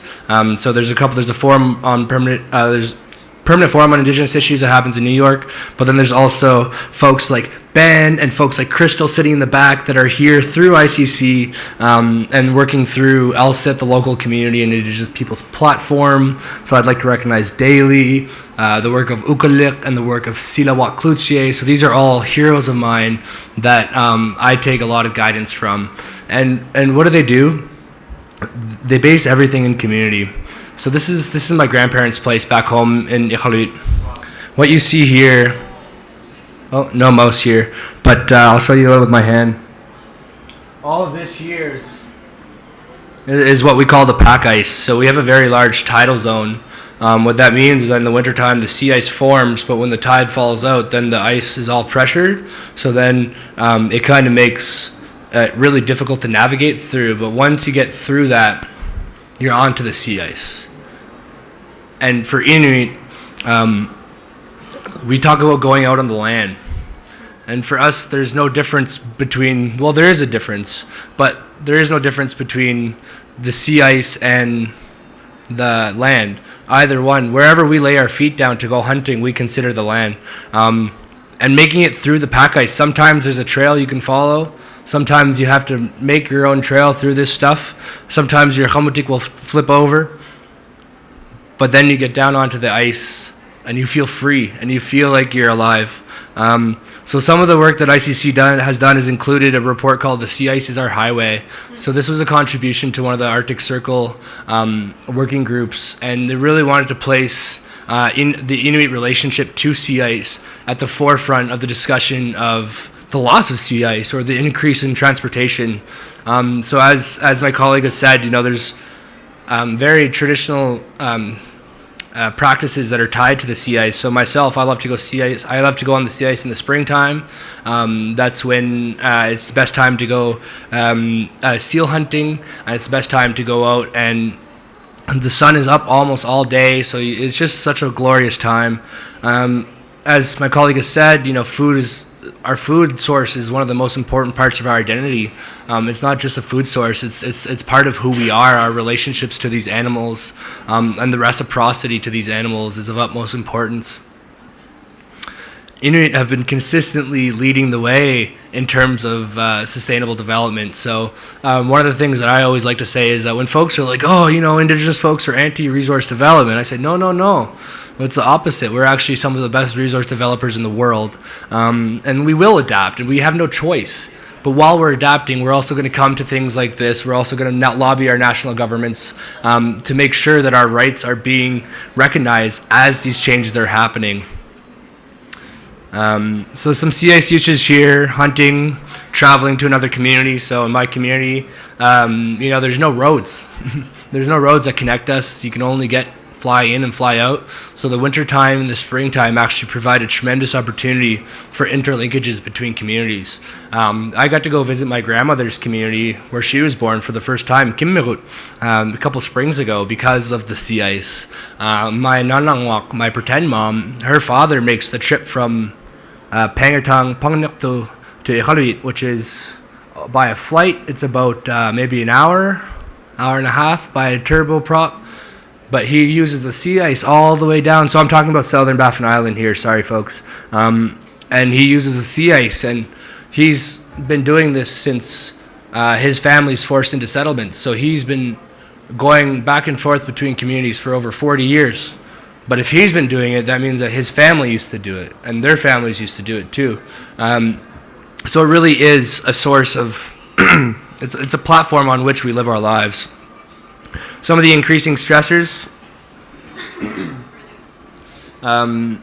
So shipping is a huge one, whether that be cruise ships, whether that's resource extraction. One ways in which we can move forward with the loss of sea ice is the Voisey's Bay mine down in Nunatsiavut, so off the coast of Labrador. It's a large nickel mine. And one of the things that they included in their impact benefit agreement with the local Inuit was that, okay, you can send your ships through our sea ice, but you have to build us sea bridges, ice bridges. So there's a number of different ways in which that the loss of sea ice, whether that be through climate change or the increase in shipping, can be mitigated. But the biggest thing I want to stress about the loss of sea ice is that it's no longer just about not being able to provide food for our families, but it's also about who we are and the knowledge systems that have sustained us for time immemorial. So as my colleague has said, like, I've lost not friends, but my friend's father fell through the ice in a spot in Ward Inlet where that ice has been reliable since he was a kid. Right now, you're going to see a photo in a couple seconds. Like, we don't have sea ice right now, and it's December 6th or something like that. I remember going hunting across the bay in December 6th when I was a kid. So if I'm seeing this in my generation, what's going to happen? So that's why I feel the onus is on me to come and help people understand what our reality is happening and how we can move forward. This is a quote that I've pulled directly from The Sea Ice is Our Highway. We'll always be hunters, and for the young as well as the adults, to be an Inuk is inseparable from being in touch with the land. I would go one step further, and it would say it's our relationship to the land, not just the land itself. So a lot of our teachings and a lot of our natural laws have to do with the reciprocity between us and the animals, but also us and our landscape. We have a saying called Sila is boss. Mother Nature is boss. You listen to her. And I think that's really powerful. And I wasn't sure how to kind of finish off my comments, but I have to give it out to Nigel. So yesterday, a couple days ago at the Indigenous Peoples Pavilion, there was a great panel on land back, and one of the folks there, Nigel, he said, Indigenous memers are on the front lines of the internet. And he's so right. Like, the internet is a new form of sea ice. It connects people. That's a bit of a stretch, I know, but it connects people in ways that which the sea ice has connected us in the past. And for those millennials in the crowd, you might get a kick out of this meme. So he took a classic meme format. So the lady who's crying, and then the cat that's like that. So and then he made it Inuk. I just love that. So it just says, "I'd catch you if there was sea ice," and then it's not even. You're a bad shot. So it's just kind of a playful way of saying there's so many different ways we connect to each other, and there's so many different ways that we connect to the things around us. And for Inuit, sea ice is a huge part of that. And on that note, I just want to say thank you for your attention, and I appreciate the opportunity to be here once again.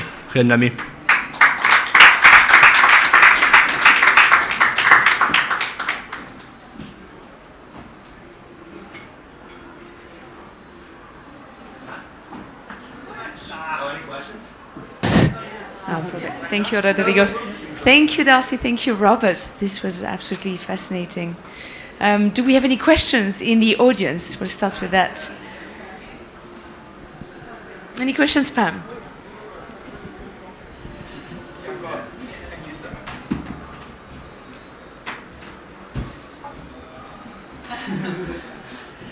So one of the things that we're often running up against in the policy world is that there are often there's a schizophrenic view in the Arctic in general about economic opportunity, as it's put, as we lose sea ice, as we lose ice in general. I think we see this especially with the Greenland government, for example, where we know that, we're in touch with people who see this as a bad thing, but in many ways there's a lot of wow, this is going to be great, this is going to be wonderful. And that sometimes has actually weakened some of the political messages, frankly, coming out of the Arctic Council, for example. And ICC certainly has really tried to strengthen those, but only has limited power to do so. How do you manage that within your own communities?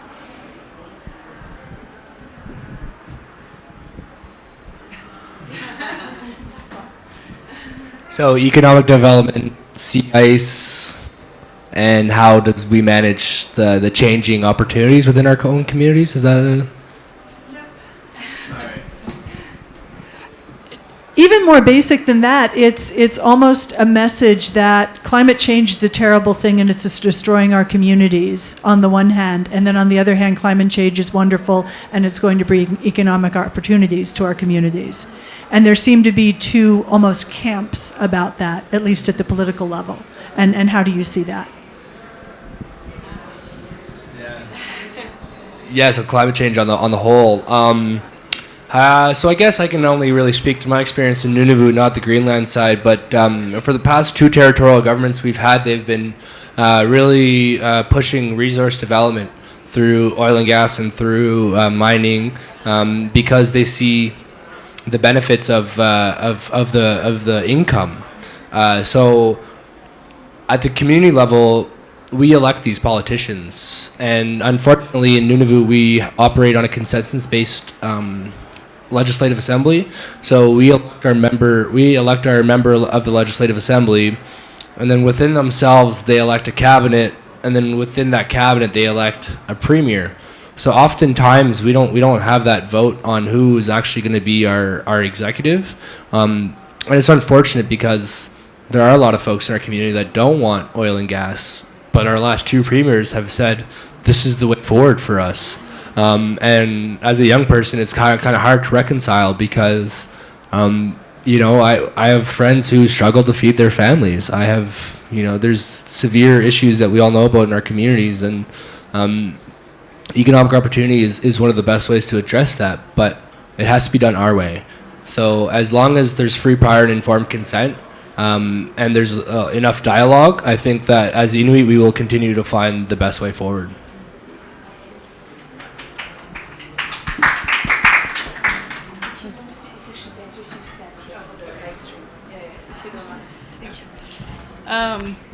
Right, so yeah, I'm also only going to speak on my behalf, which is interior Alaska. I don't know if you guys have ever seen this, but it's like right here in the middle of the state. So regarding climate change and economic development, I think the best example I can use for my Gwich'in people is ANWR, the opening of ANWR. And if you guys don't know what that is, it's oil and gas that they're trying to open in the Gwich'in Reserve. So Trump is trying to open it. And I mean, there are communities that are near Gwich'in land who have a strong input on developing for economic opportunity. And I understand, I mean, we both talked about the struggles of economy in our communities. But yeah, just to echo what my colleague said, I think that it has to be done our way, and it has to be done in a way that is beneficial yet preservative, if that makes sense. Because at the end of the day, a dollar only lasts so long, and I mean, there's no cultural value for me personally or my community behind money, but there is cultural value in the land, in making sure that our land is there for the next 8 generations to come. I know that that's how my community feels. It's going to vary across Alaska. Their input on mining, oil and gas development, just development as a whole for economic opportunity. So I think that it's all about education and communication of the education. understand the economic benefit, but I also watched my uncle make a whole living for his life trapping and selling his furs, and that is sustainable in and of itself. So it's possible. It's really difficult. It's hard to balance the pros and cons, but it's definitely possible, and as long as it's done sustainably, I think that most people in rural Alaska can, get on board with that. So does that answer your question, more or less? Okay. Next question. Hi, thank you very much. I was wondering if you keep hunting, like if the situation now with the climate change has stopped hunting in your communities, or are you still hunting? Yes, I hunt. I love it. It's so refreshing getting out on the land with your elders and my uncles and my aunties and everybody, and like learning the ways that you can't learn in a school, like how to hunt, how to call, how to like set up camp, all of it, like how to butcher a moose, how to smoke it, how to rotate it, what kind of wood to use, how to build a smokehouse. It is like the happiest I've ever been in my life is when I'm out hunting. But with climate change, the seasons are changing, and with policy, they're using the dates that were before when climate change really started to impact my community. So the moose aren't rutting when the season is, so that gets into the policy aspect of it. And so I'm really involved in Alaska's politics and trying to get the regulation change for the season openings for when they're rutting instead of right before they're rutting, because that's time wasted for my people. So instead of having, say, a month to hunt, we only have 2 weeks. So that's something that we're working on. But people all along the Yukon River and the coast are hunting. It's just a little bit different now with climate change. Yeah, we still hunt. If anything, I think from my teachings, especially my uncle, who's been one of the people who have taught me the most about the land, he tells me if we need to be more, we need to be out on the land more, we need to be hunting more because of these changes. One of the things that he says is one of the reasons why I put it in my presentation is we will adapt, and we will move forward and continue to live lives as Inuit. What that looks like, we're not sure yet, but being out on the land allows us to visibly see these changes that are happening within lifespans. So that need to be out on the land is actually more impressive nowadays. So yeah. Now, I come from Argentina, and you see an impact in the hunting-based communities very, very strong now, for example, in the north of Argentina, with the expansion of agriculture. So you see all the forest they call the monte. I don't know if that has... but the monte, so that's where all these north indigenous population have their hunting, but they cannot hunt anymore, so they are suffering a lot. So my question was related to that, like how are you coping with that? Because I think one of the strongest impacts of what is called the Anthropocene or climate change, whatever we want to call it, it's the impact in the land-based communities, and I think you are a great example. I don't know. Yeah, and I go a step further and say we're also sea-based, right, as well. We're land-based and sea-based depending on the season, depending on the time of the year, because of our knowledge of when animals rut and when they don't rut. So yeah, it's I think, so agriculture definitely isn't a threat to our way of life, but just to kind of, for a little bit of a digression, I'm helping build kayaks, as you guys would call them, traditional skin-on frame boats made out of wood and skin. And my friends and I, we do it because we care. But one day we're joking around. We're like, post-apocalyptic world, we're going to be one of the best people set up for it because we know how to use these technical instruments that we've used since time immemorial. So if it does happen, we will continue to adapt, and we will continue to make our voices heard. I feel like I'm kind of a broken record, but yeah. Estefania? Hi guys. I'm from Colombia, and we are working with tropical glaciers, you know, and we have like really few because they are one of the most vulnerable glaciers in the world right now. And of course, it's really different our culture from yours. But something but for me is really important is this issue of climate change is related in the global area as local, you know, and we have different paths to take it. But the young people, we are ones that we are taking lead in this and raising awareness. But I want to know how you in your communities as youngs face that in the emotional part, that, you know, that is also really difficult. Of course, the part of hunting and for us sowing disappear our glaciers. So it's like what you do in like your daily basis and with your young people in your communities for facing this. Yeah, thank you. So normal day-to-day life is really simple. I mean, for me, it's probably really different for everybody else, but we wake up, we check the fire, we go out and split wood, we haul wood from like across the river, so we go on our snow machines, snowmobiles, whatever word, yes, that's whatever word you want to use, across the river, and that's also another safety impact if the river isn't frozen, we can't get wood. So yeah, we go get wood, come back, keep the wood up to date, go check our trap line and our snares, maybe go out rabbit hunting, not too sure, and we mostly tell stories, and women sew. I'm not like most women. I was raised by my uncles, so I like hunt and fish and like try to do those practices, but it's like that's where I'm most humbled, though, is because I live this simple life in Beaver, but then I also work at Woods Hole, right, where it's very modern, like with cars and grocery stores. We don't have a grocery store, and you know, there's money, there's a currency, and it's overwhelming. It's so completely different. So I feel like going home to my community and practicing all the things that my elders and my uncles and aunties have taught me growing up. It kind of just keeps me grounded with everything else that's going on, especially with American politics. At the end of the day, you know, that's where I'm happiest and most humble is, yeah, home.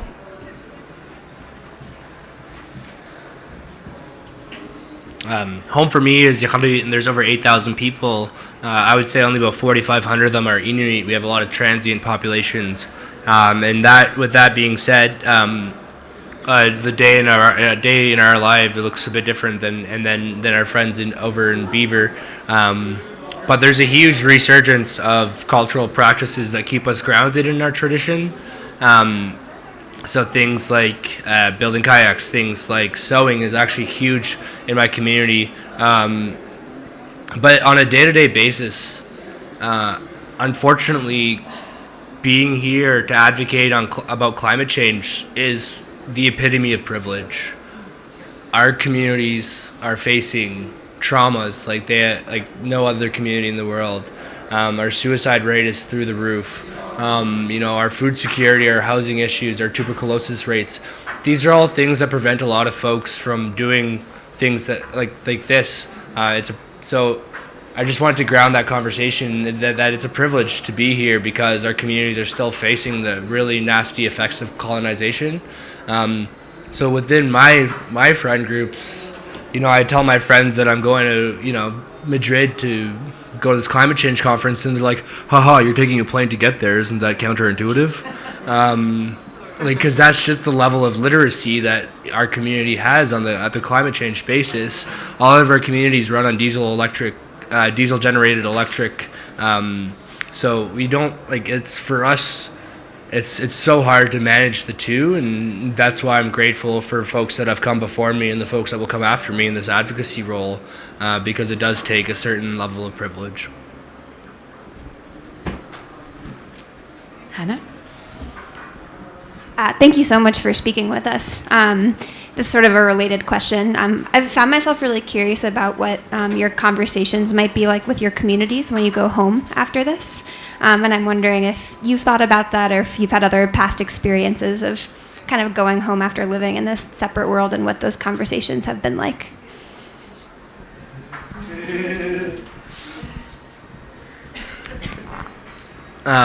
So I guess when I go home, my first immediate conversations actually have absolutely nothing to do with the conference. When I get home, it's time for me to be me again, and it's time for me to really enjoy it, and that's the way that I process things. And then after a few days of maybe going out hunting a couple times, right now actually there's enough snow on the ground to go out ptarmigan hunting, so I'm excited to go clear my mind after 2 weeks of being in the same room as 25,000 people. But at the end of the day, what that process does is that I can formalize what I'm thinking. And I think the biggest message that I'm going to be bringing back to my community is that there are people that care. There are people that are willing to listen to us. That's why we have to have a voice, and that's why we have to be here, is because people are willing to listen. People are willing to be ambitious. How that translates to the high-level negotiations, we'll see. But I do let them know that there are people that will know our story more now. But yeah, it's more through my school. I have to give a couple presentations because I missed an entire class to be here. So I'll have to give a couple presentations to my class, and then also part of the climate action cohorts, which I haven't introduced, was bringing it back to COP. So I'll do hopefully a couple teach-ins. So based on the I Don't Know More model, where it's just like, hey, you want to learn more about this? Show up. So that'll probably happen at the local church. Yeah.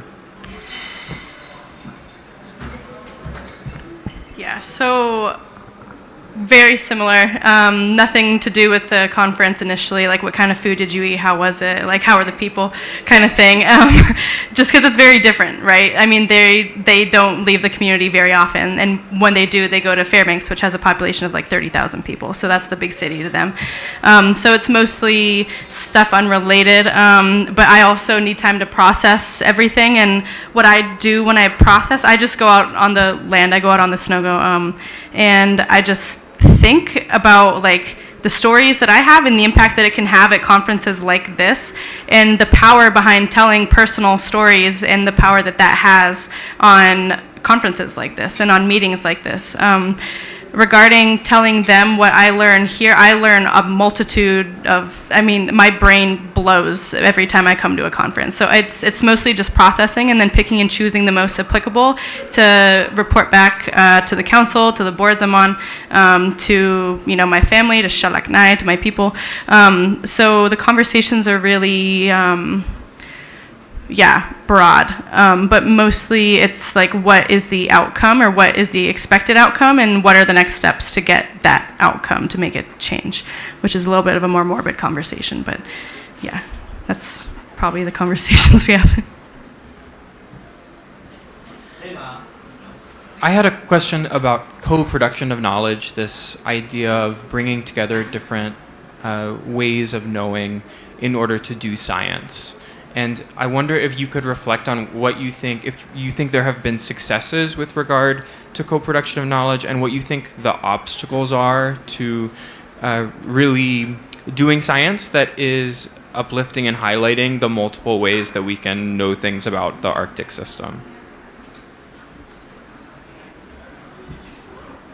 Right, so I am a scientist at Woods Hole Research Center. I'm very, very new in my position. This is my first thing to do, is come to COP, so very honored.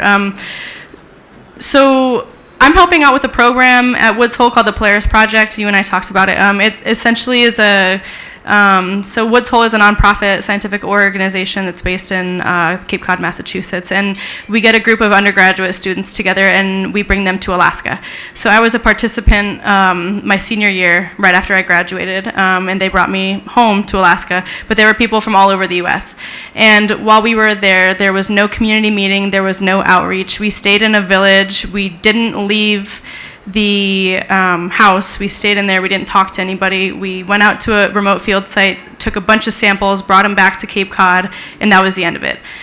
So I left an opinionated review, and the scientists were very receptive to my notes. Like, it shocked me. I was very blunt in the the way of conducting research, and it's just a disconnect between Western knowledge and traditional knowledge, right? So, I mean, it goes both ways. Like, scientists can learn just as much from indigenous folks as indigenous folks can learn from Western scientists. And as you know, I'm both. That's what I want my primary role to be, is to kind of be a bridge between those two and to communicate on both levels in a way that both parties are going to understand. And I think that a huge stepping stone in a co-production of knowledge is understanding a sense of place for indigenous communities, especially in indigenous communities. There are so many cultural values that go into one community that you can read about all day, you can watch documentaries all day, but until you go and talk to an elder, or until you go and see the prices of food, if they have a grocery store in these communities, like, it's not going to hit home. You have to go there without an agenda. You don't study the people, you study with the people. You don't study their culture, you study with the culture.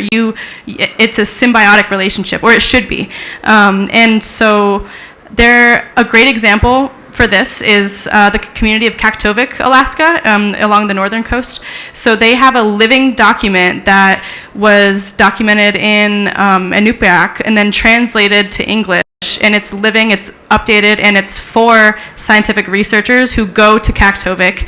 And it's kind of like a baseline for, this is what we believe in, this is how we see it, this is how we see you, this is what we expect. It's really like, it lays the ground for what to expect before you fly into this place. It's called In This Place, Kaktovik, Alaska. So if you Google it, you should find it. But it is an incredible document. I think that every indigenous community in the world should have one. And it's for scientific researchers, it's for oil and gas companies, it's for anybody who's not from that place to understand their perspective. And a lot of their beliefs are transferable to a lot of Alaska Native indigenous communities and cultures, but it's very blatant and straightforward. So it's mostly communication, education, open-mindedness, and going in there with no agenda. As a scientist, from a scientist perspective. It's called In This Place. In This Place. Yeah, In This Place, Kaktovik, Alaska. Yes. Yep.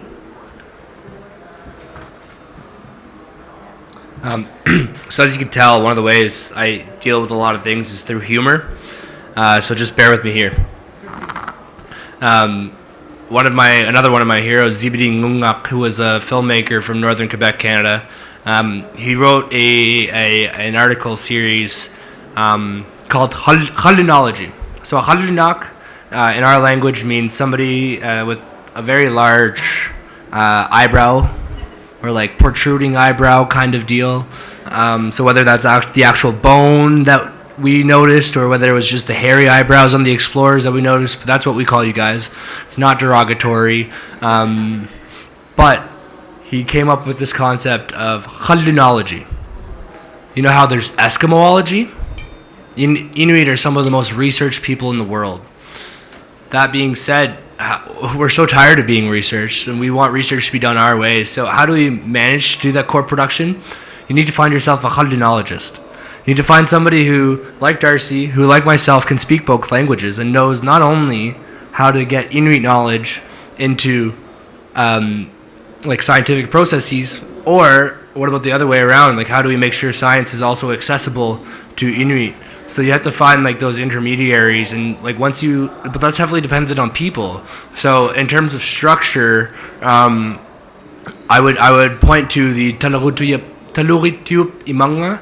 So that's the newest marine conservation area that was established in Lancaster Sound, which is on the northern part of Baffin Island. And what happened here is there was something of that magnitude automatically instigates an Inuit Impact Benefit Agreement. So this Inuit Impact Benefit Agreement is a legal document that's constitutionally protected, that's negotiated by all the parties, by the Inuit rights holders, by the federal government, and by the territorial government.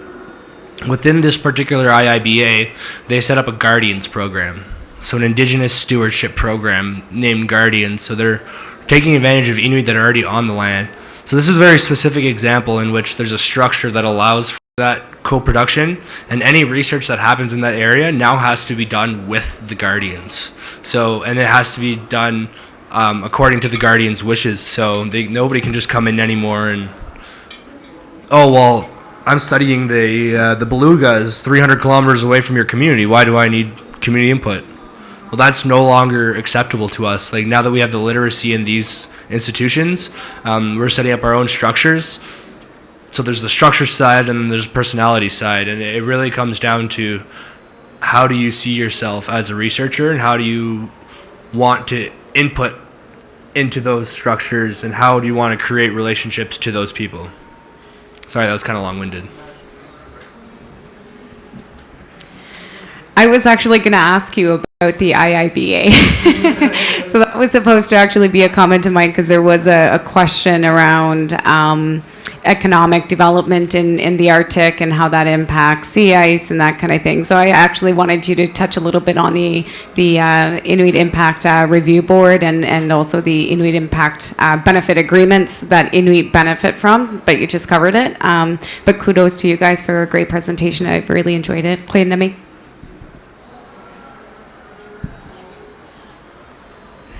Maybe just a remark. I mean, what you just portrayed is actually unique, and it's treading new. It's new ground.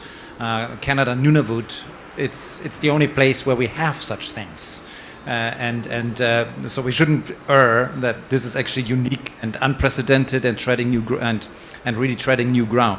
But by no means the how it's done elsewhere. So it's really, yeah. It's unique, and it should be communicated to be such an example also for how things can progress elsewhere. But it is a lengthy process to get there, as you probably know better than I. Yeah, so for the Inuit in my region, we took advantage of a federal government that was willing to engage with Indigenous peoples through the era of reconciliation, TM. So they were able to conclude the negotiations for not only the marine protected area, but marine conservation area, I should say, but also the IIBA, the Inuit Impact Benefit Agreement. That all happened in 2 years. So where there's the will, there is an expedient way, and that was just I truly believe that's Inuit capacity bringing forward a file that they truly believed in. But then there's other examples of some of our national parks that we fought for that took 30 years to develop. So we definitely operate within a unique structure and unique rights system. So I still sometimes struggle when I think of dialectically, how do we move this from our region, how do we duplicate that into other regions that don't have constitutionally protected rights?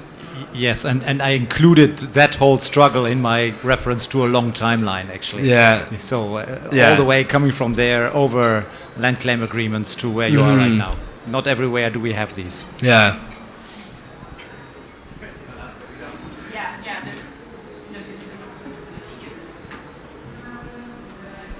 Thank you both for your really fantastic presentations. I just wanted to ask about how you kind of manage as young people when you come to the UN and when you're talking about climate change with people who may have a lot of misunderstandings about your communities. How do you, so for example, like traditional hunting, it's sustainable, you've had sustainable development for thousands of years. As you mentioned, Sheila Cloutier-Watt, as she said, the rest of the world can learn about sustainable development from you.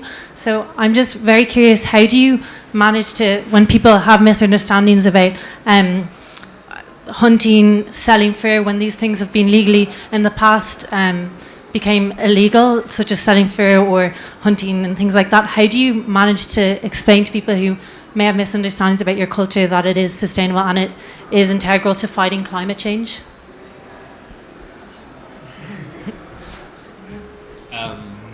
That's a good question.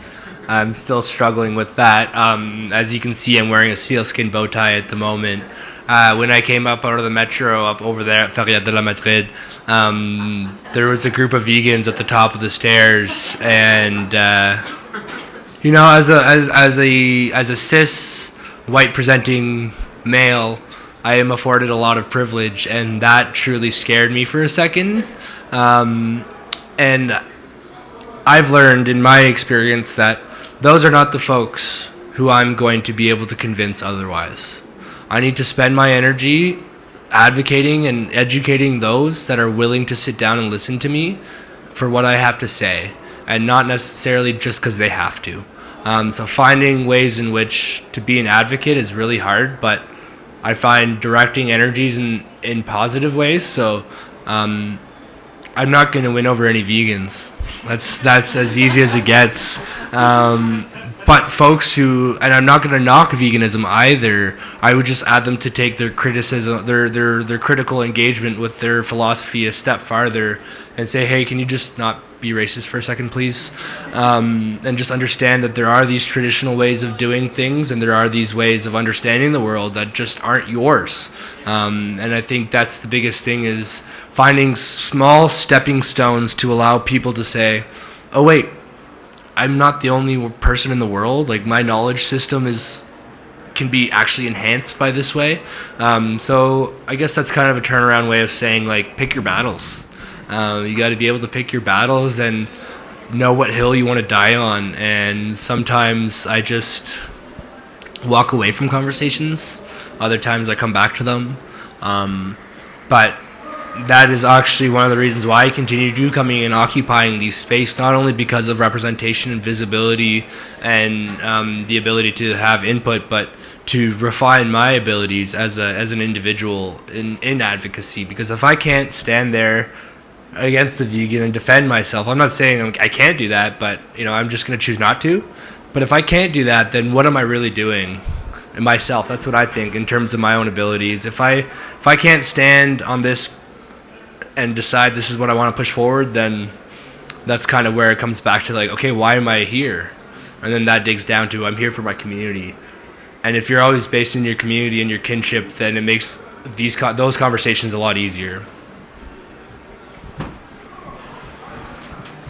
Right. So as I mentioned, I'm very involved in politics in Alaska, and I've learned that it is a game. Like, you have to look a certain way, dress a certain way, sit a certain way, present yourself, talk a certain way. I have a strong native accent, but I don't at these conferences. It's being approachable for me, because they might not be, and I went to a few talks by Catherine Hayhoe in America, and I mean, one thing that she touches base on is finding the lowest hanging fruit. Like, we're both humans, we both are occupying this space. Like, we can relate there, so let's just relate there. Like, I was talking with some coal people who were here to defend the economic opportunity that coal brings to families, and I was like, I mean, I don't have that in my community either. Like, I can relate with you that, like, jobs are important, but that's all I'm gonna say. Like, so it's mostly just finding the lowest common denominator and realizing it within myself that that's as far as we're gonna get. Like, it's not standoffish. It's not, it doesn't have to be full of tension. It can just be, let's leave the conversation at that. Kind of similar to picking your own battles. But also in policy, a big tool that me and my people use when we go to these meetings is, it's a lot of people who look the same up there with maybe one person who looks like us. And so it's very intimidating, but most of the work gets done when you're talking face to face with somebody. It's not when you're going up and giving a debate or you're giving a testimony. I mean, yeah, that's important for representation, for knowledge, for like an expansion of your mind, like things that they maybe haven't thought of before. But most of the work gets done talking to them one-on-one and telling them stories that they can't relate to, so that they can try to wrap their mind around it, and showing them photos and videos of the land where I'm from, and like how we use the meat, how we use every single inch of a moose, like just how sustainable it is. So it's mostly just like storytelling, and then if they have the capacity, if they're able to, bringing them to Beaver, to where we're from, to our fish camp, like having them help us build a fish wheel. Like, this much work goes into catching one fish. It's not throwing a net off of a boat and driving for a little bit. It's experience, and it's storytelling, and it's finding the lowest common denominator, and just realizing where you stand with each conversation and each story that you're gonna tell. I mean, that's my approach to it. So.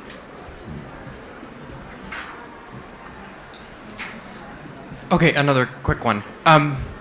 This is reminding me, you said about you're sick of being studied and these questions of involvement with science. The National Science Foundation in the United States came out recently with 10 big ideas that define their funding priorities for the next decade. One of them is called Navigating the New Arctic. And just in this last year, there was $30 million worth of grants that went to people who submitted to this call called Navigating the New Arctic. I know that the NSF and the scientific community is trying to be better about engagement with local communities and places that are studied, but if we look to history as an example, a lot of that work will likely, because it's the easiest way or the way that people know, be in this extractive sort of framework that you mentioned earlier with respect to a project you participated in. But I think that there also probably are people who now have a budget of some millions of dollars that are going to be coming to the Arctic in the next couple of years to do work in and around communities. Would you have recommendations for people that want to do a better job about making sure that those resources have more of an impact than they've had in the past? Is that reaching out to established organizations like the ICC or trying to find local contacts? What are the ways that you would recommend people do that if they are already sort of have this kind of funding opportunity and want to do better than what's been done in the past? So I have a fantastic example for you. I recently went to Nakala herding district in Finland, which is in Sapmi, on an NSF grant. And the NSF grant was a 4-year project, so I don't know if it falls under this specific funding, but they received hundreds of thousands of dollars to bring together researchers. So the idea started when these researchers were at a scientific conference in Iceland, and they realized, this is great that we get to be here, but the researchers themselves were actually telling stories about their co-producers of knowledge, so the people that they were helping research and the people that they were on the ground with. And they said, why don't we bring those researchers, those on-the-ground researchers, together? So over a 4-year program, they've met in Canada, Greenland, and Finland, and then we're going to go back to Canada this time. And the whole idea of it wasn't a conference. It wasn't a conference report. It was just being in the same room and sharing experiences. We had brothers and sisters from the far east of Russia. We had brothers and sisters from Yamal, Sami from all over Sapmi, and Inuit from Canada, Greenland, and Alaska, who all came together, who have been producing knowledge, co-producing knowledge for decades. So just, I guess, the way forward would be to find a way where the whole praxis of the project doesn't rely on that extractivism. It relies on building community and building resilience within that community. And what does that look like? I don't know. I'm not one to prescribe anything.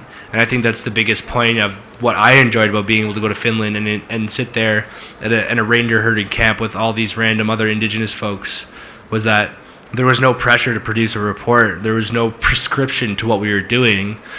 But I walked away with that with a tremendous amount of experiential knowledge. That's also a very specific example, but if you scale that up, it's stepping away from publish. It's stepping away from, I just need to create the best paper ever. And focusing on relationships. So, my suggestions would be to kind of go that route and make sure that you're offering opportunity for your co-producers to say, hey, maybe this is a good idea. So.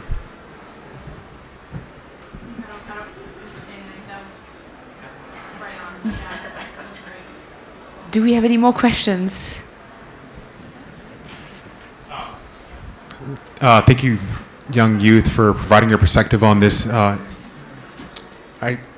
ICCI, correct? Yeah. And you're answering these questions very eloquently. Again, as far as I could answer, probably highlight and kind of bring light to your questions regarding the co-production of knowledge and indigenous peoples and how our knowledge is inherently intertwined to our cultural identity. And so when we consider co-production of knowledge, it's it's not working together. We're weaving our knowledge into the scientific research because our people, Inuit people specifically, have been we have been researchers because we have thousands and thousands of years of observations, and we are the scientists that hold on to this knowledge, and we have sustainable wildlife management. We know how to read the weather. We know how things change. And so during these last several years, we see this greater impact of exponentially increasing temperatures and drastic changes in the Arctic.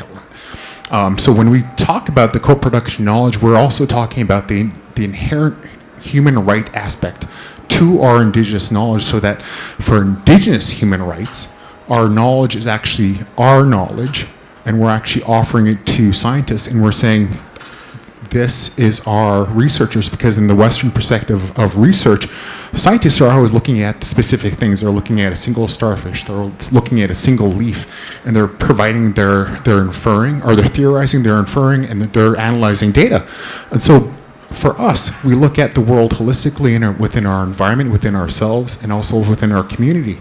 So when we talk about the co-production of knowledge, we're looking at weaving our knowledge together with scientific researchers and gathering all the different research perspectives or different fields of science and weaving it all together so that we could address issues like climate change, we could address issues like indigenous education methodologies that are coming up, and also all aspects of human life that concern indigenous peoples and our inherent rights. Yeah, it's great, Ben, and that just sparked a thought of mine. Yesterday, the plenary for the Oceans and Cryosphere report, Daly had asked about, where does the inclusion of Indigenous knowledge fall into this? And the question before was similar, and he just referred back to gray literature. And he said, if the gray literature is available, then yes, we will use it to the certain extent that gray literature can be trusted. That's not exactly what he said, but that's the feeling I got from it. And to me, that's kind of like, maybe we need to step away from that. So in these NSF grants or whatever we're doing, just identifying that, it doesn't have to be peer reviewed. It doesn't have to be empirical data. Actually, I take that last one back, because the Inuit knowledge is empirical data. So just finding ways to acknowledge that as well, that, there is empiricism to our way of knowing. So move away from traditional knowledge as just about like our local environment, but actually as a whole way of life and whole way of knowing, and bringing that to the equal phase of scientific knowledge. Yeah. Right, yeah. So communication is huge. And again, it has to be communicated in a way that both parties can understand. So shying away from this publish, like that is of the utmost importance. I mean, I understand that there are some things that you have to do. You probably have to publish if it's an NSF-funded grant. But, I mean, there can be two documents, one for scientists and one for the people, right? I mean, you have to communicate it in a way that they're going to understand, because otherwise, like, what good is scientific research if it only benefits other scientific researchers, right? Like, it's not benefiting anybody except for the scientific researchers. And then who's it going to benefit from there? Nobody. It has to come down at some point to the people, and it has to be used and presented to the right people. And that includes the respect to Indigenous communities that you're working with, right? So I think that another big aspect of this is making sure that your project that you already got funded is important to that community. And if it's not, that is not a great baseline to be conducting scientific research in any community. I would even say that's not Indigenous. If you can't get everybody on board and it's not relevant to the people who are experiencing climate change on a first-hand basis, then it's probably not important and not worth pursuing. So. Do we have any more questions from the audience? Thank you so much. Thank you for your knowledge, your experience, for answering all of your questions. Thank you. This was fantastic. Yeah, I think we all learned a lot.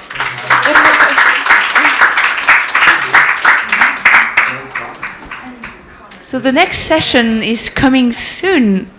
We're going to stay connected to the oceans. And at 4 p.m., we have a session on the ice shelves organized by the University of California. So 4 p.m. on ice shelves in Antarctica. And at 5:30, this is when we're going to call the ship from the MOSAiC expedition that is currently in the sea ice of the Arctic. So make sure you tune in for that.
Hello, everybody. Thank you for being here, and thanks to those of you who are tuning in online. Up next, we have 3 graduate students from the Scripps Institution of Oceanography.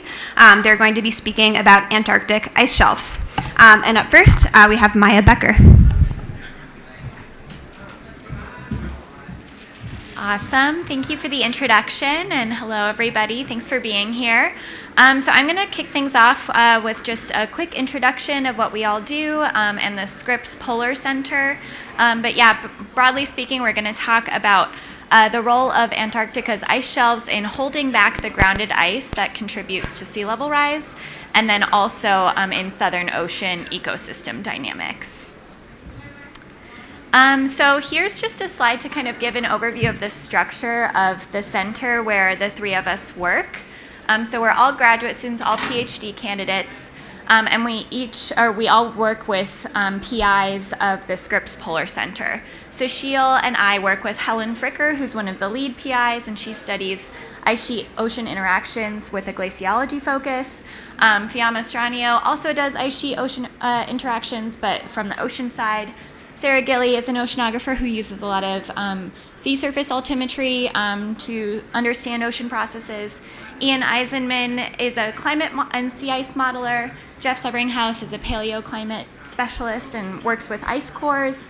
And then Jack's advisor, Maria Vernet, focuses on phytoplankton ecology and ecosystems off of mostly the Western Antarctic Peninsula. Okay, so just diving right into our first topic, which is the role of Antarctic ice shelves in restraining the ice sheet. So here's just a nice schematic of a lot of the elements of the cryosphere, especially when we're thinking of the southern hemisphere, the South Pole and Antarctica. So we have a large ice sheet on the right, and that just forms from the compaction of snow into ice, and it actually can deform under its own weight and move towards the ocean. And then at a point called the grounding line, which is represented by the yellow dashed line on the ice sheet side of this diagram, the ice can actually, if the water is cold enough, the ice won't melt and it will actually pop up off of the bedrock and form an ice shelf. And that's what we're going to be talking about today. So ice shelves are the floating extensions of an ice sheet, and they're more common in Antarctica than in Greenland.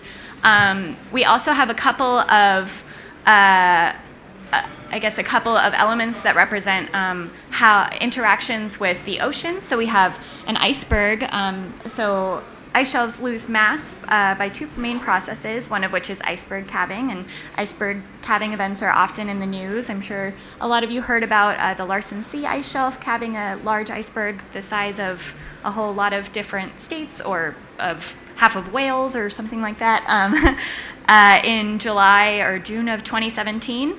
So that's a major process by which ice shelves lose mass. And then we also have sea ice just seaward of the ice shelf and iceberg fronts. And so sea ice is different from land ice just because it forms from the freezing of seawater, and it already displaces its own it already displaces the volume it would contribute to the ocean just by floating, by Archimedes' principle, so it doesn't contribute to sea level rise. But land ice, so the stuff that's sitting on bedrock and before it crosses that grounding line and pops up and starts to float, would contribute to sea level rise if it melts. So let's just keep that in mind. And here's another diagram that kind of shows the two different zones, one that contributes to sea level rise and one that doesn't. So there's the ice sheet zone on the left, and then the sea ice zone on the right. This is kind of, so if we're thinking about land ice versus sea ice, we have to remember one of the main things is the difference in origin. So land ice forms on land and then flows towards the ocean. Sea ice, again, forms from the freezing of seawater and the rejection of all of the salts in the seawater. And so something that's a little bit confusing is that ice shelves are in the ice sheet zone even though they're floating already, so they aren't contributing directly to sea level rise. But because we define these the land ice versus sea ice distinction based on the origin of the ice, they are considered part of the ice sheet zone.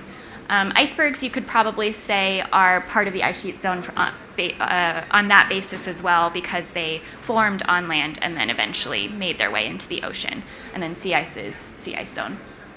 So yes, if you could just keep in mind the different types of ice and how they do or don't contribute to sea level rise.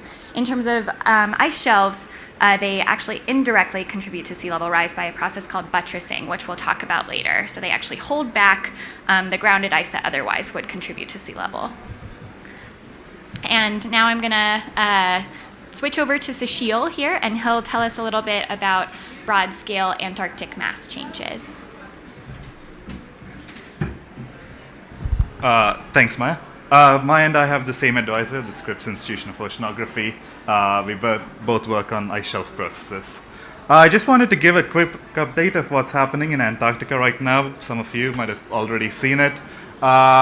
Antarctica is losing mass. It's lost about 125 gigatons in a year for the last, that's just for 10 years, but it's done that for the last 25 years. And we have separate data that shows that a lot of the mass loss, and this is mass loss of grounded ice that contributes to sea level rise, is happening in West Antarctica over there.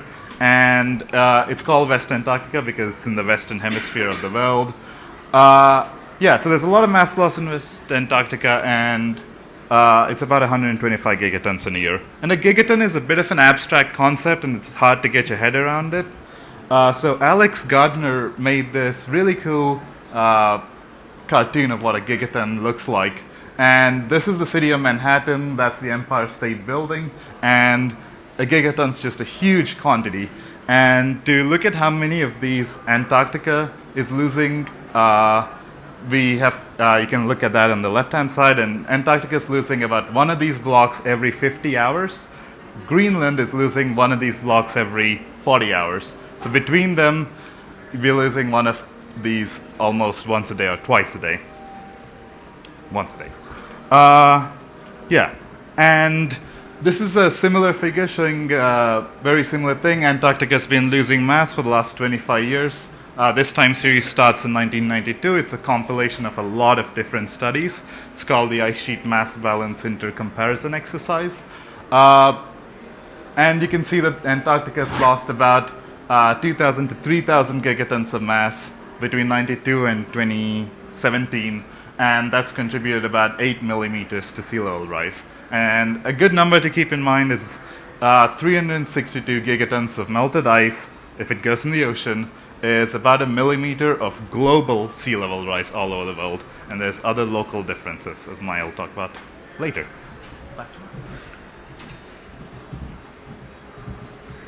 Okay, so going back to this concept of buttressing that I mentioned a couple of slides ago.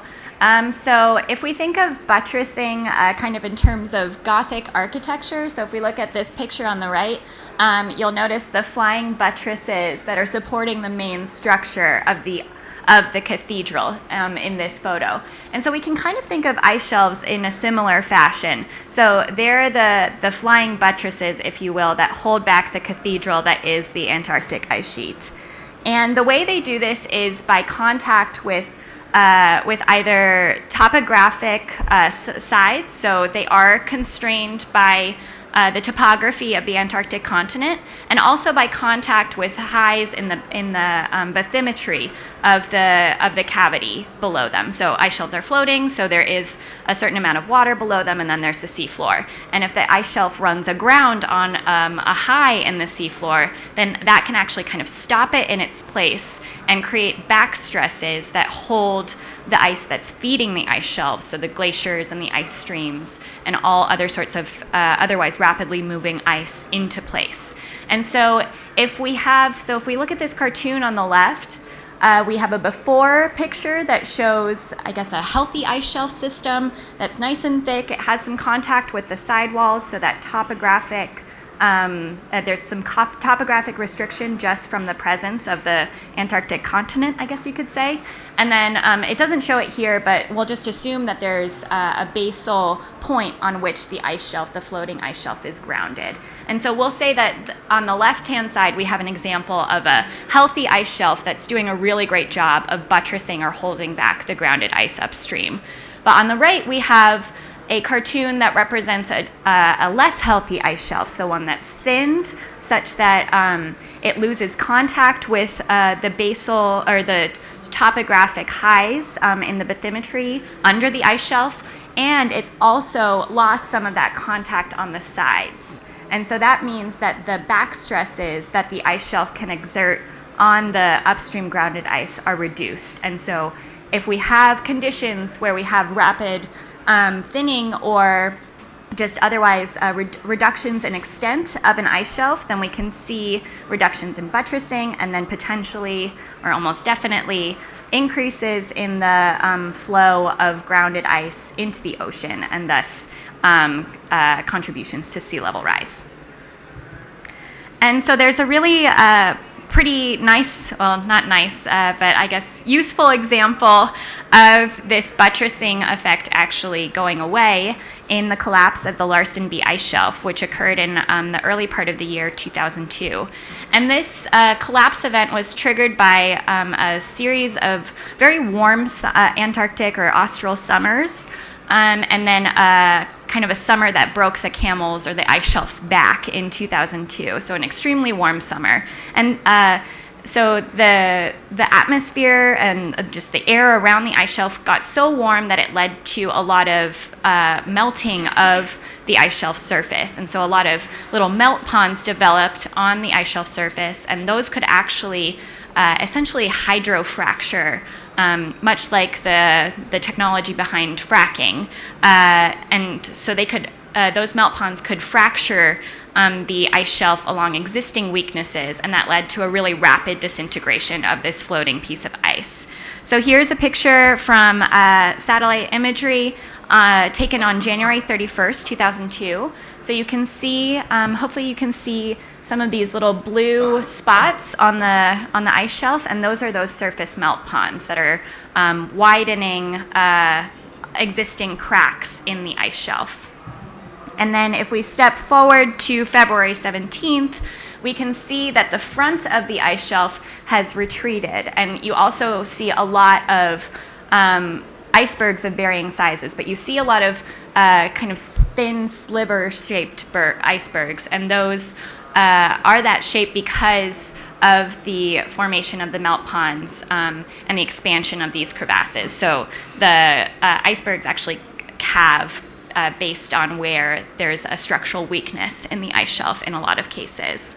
And then if we move forward to March 7th, which is really not very long after the initial satellite imagery started to suggest that something was going on, you'll see that that most of this floating ice shelf has collapsed, and you'll see all that nice, pretty blue, and that is the surface meltwater. And so this event was pretty unprecedented, and it actually, so the area that disintegrated covered 1,250 square miles, or 3,250 square kilometers, so it was pretty massive. And so the connection to buttressing here was investigated by Ted Scambos and others in 2004, so a couple of years after the collapse event. And so the image in the center shows the retreat of the ice shelf front. This portion right here is the portion that collapsed. And if you look over here, you'll see this remnant Larsen B ice shelf area. And so that's a part of the ice shelf that actually survived through this period of atmospheric warming. And so interestingly, the glaciers that fed the part of the ice shelf that did collapse actually showed rapid speed up. And so if we think back to the buttressing concept, the ice shelf collapsed, and so the flying buttress collapsed and allowed those glaciers to flow more rapidly into the ocean. But the two glaciers that feed the remnant portion of the ice shelf didn't show as rapid or didn't show the same acceleration patterns. And so this is kind of buttressing in action, or the loss of buttressing in action. And to just zoom out a little bit and talk about some spatial trends. So Sushil showed that nice gravimetry-derived map of where Antarctica is losing a lot of mass. And so it's in the West Antarctic.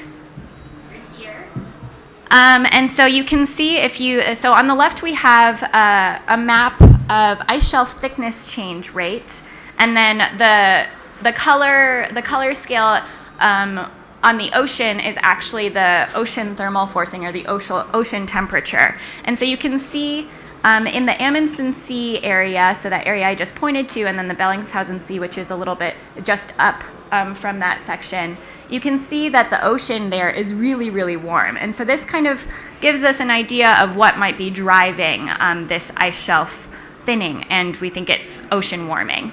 And then, so both of these figures are from a paper published in Nature in 2012.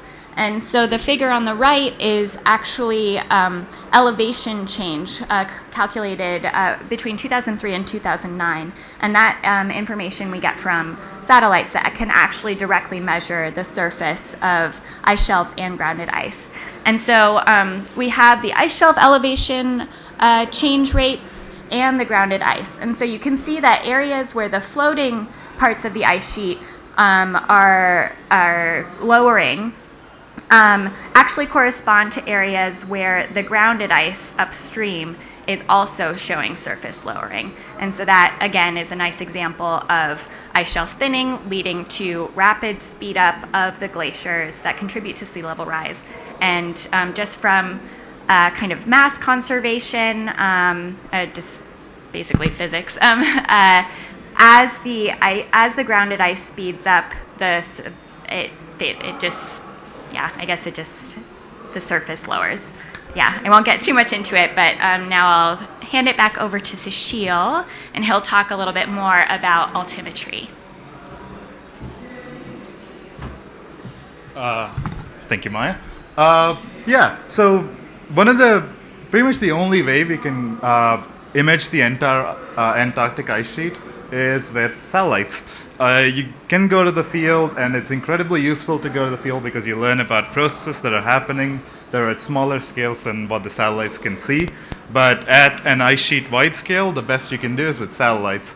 And for Antarctica, we really want satellites in polar or near polar orbits.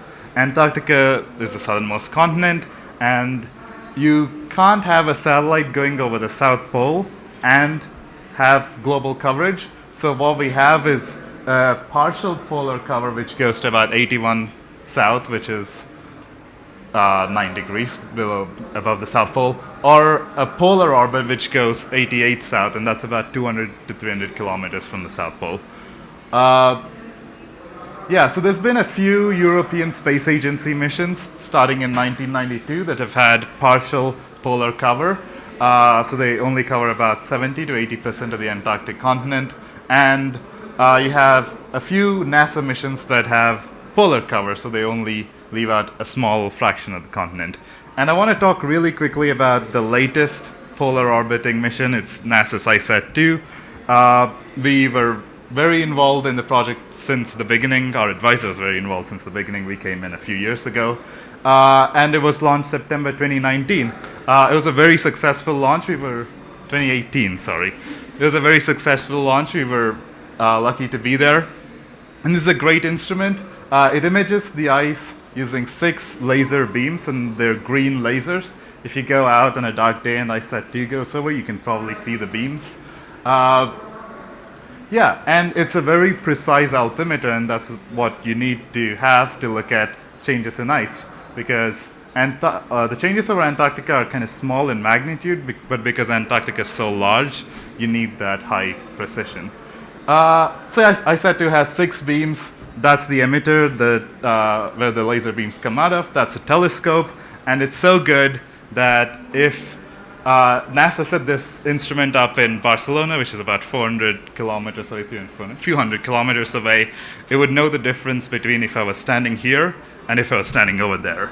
So that's how good, so that's about a couple of feet. So that's how good that altimeter is. Using satellite altimetry, we've managed to construct a long record of what's happening to the ice shelves, and this is a lot of our work at Scripps, Fernando Paulo on the left and me on the right. From 1994 to 2016, the ice shelves have lost about 4,000 gigatons of mass, and that's about 1,000 gigatons more than the mass loss of grounded ice. But again, grounded ice mass loss directly contributes to sea level rise, but ice shelf loss is kind of tangentially contributes to that. Yeah, so there's been a lot of changes over ice shelves, again, mostly in West Antarctica, and it's because of increased heat content coming in from the ocean. I really want to quickly talk about why Antarctic ice shelves are shrinking, and it's not as simple as we think, because it's not as simple as the temperature of the ocean's increasing and more ice melting. It's a more complicated story, and we've only gotten to grips of it in the last 2 or 3 years. Maybe a few more years, but yeah, very recently. And turns out Antarctica responds to what happens in the tropical Pacific Ocean. So that's the ocean between kind of Japan and the United States and those continents. And it turns out the ice shelves respond to El Nino and La Nina conditions.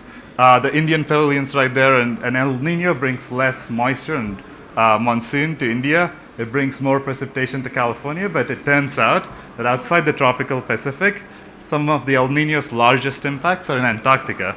And here we have a nice long record of altimeter-derived height changes on ice shelves, and it matches really well with the El Nino-La Nina cycles. This isn't just a hypothesis that we came up with using satellite data. This has actually been observed using measurements in the field. This is just setting that up. Here on the bottom left, we have the Pacific, so North America is on the top right, Australia is on the top left, Antarctica is in the bottom. You can see that there's no kind of land masses between the tropical Pacific and West Antarctica. That's where Antarctica is losing the most mass. So changes that happen in the tropical Pacific set up this wave train that kind of propagate all the way down to West Antarctica. And these changes can be diagnosed primarily using wind. That's why we need a lot of good wind measurements near Antarctica. And I don't want to go into the physics too much, but I just want to show this time series of changes in eastward winds from 1920 to the present day. And there's a bit of a trend, and we think that trend is due to anthropogenic forcing, greenhouse gas emissions. And positive here means there's going to be more warm water under the ice shelves. So the eastward winds in this region of Antarctica typically push more warm water under ice shelves. It's slightly complicated, but I think it's important to know why the changes are happening right now. Again, as I said, we've actually measured this in the field using some incredible engineering. This is a glider that goes under ice shelves. It can go a few hundred kilometers under ice shelves autonomously, even if you don't know what the topography or bathymetry is under the ice shelf, the shape of seafloor. And what they did is collect measurements in 2009 and 2012. And 2012 was a La Nina year. And an El Nino typically causes more ice melt in Antarctica, but a La Nina year does the opposite. So between these two panels, you can see that in a La Nina year, there's fewer reds, and this is a map of ocean temperature. The red is kind of dimmer, so that means there was less heat under the ice shelves. So again, in a La Nina year, less heat under the ice shelves because of a more westward wind. So eastward winds push more warm water in there. This really highlights the importance of fieldwork to complement and inform satellite data. And we do a lot of that at Scripps, and Maya's going to show a quick video of how we do some fieldwork to measure ocean changes near ice shelves. Okay, so I am a glaciologist technically, but I was lucky enough to be to go to Antarctica for an interdisciplinary field project. We were interested in mapping the Ross Ice Shelf, so the largest ice shelf in Antarctica, from top to bottom. So we measured the ice surface, the internal structure of the ice with radar. We used some magnetic and gravity instruments to actually get a better understanding of how the seafloor topography or the bathymetry changes in space. And then we also deployed some really cool air deployable ocean profiling floats. So that's what this, I'm hoping that the volume isn't going to be up. Hopefully this works. So this is not me actually hanging out the back of the airplane, thankfully. Sorry, I should say that this was a strictly airborne survey. And so these are Air National Guardsmen from the New York Air National Guard. And so what you just saw was them pushing out our air-deployed float that measures ocean properties. And we were trying to deploy this float just seaward of the Ross Ice Shelf. So if we think back to that that diagram that I showed of, here, let me play that again, of the ice sheet zone versus the sea ice zone. This is kind of right at the boundary between the ice sheet zone and the sea ice zone. So that's sea ice over there, and so we had to kind of be strategic and toss the float out in a place where we didn't think it would land on the sea ice and potentially hurt itself, break or something like that, or never make it into the water. So the properties that these floats measure are temperature, salinity, so the amount of saltiness in the water, and then pressure, and that just can be used to back out depth. And so we deployed 6 of these, and 3 of them actually gave us over 70 dives worth of information about the water masses coming into the ice shelf cavity right at the front. And so we got a really nice data set that showed how these water masses evolve over a single summer.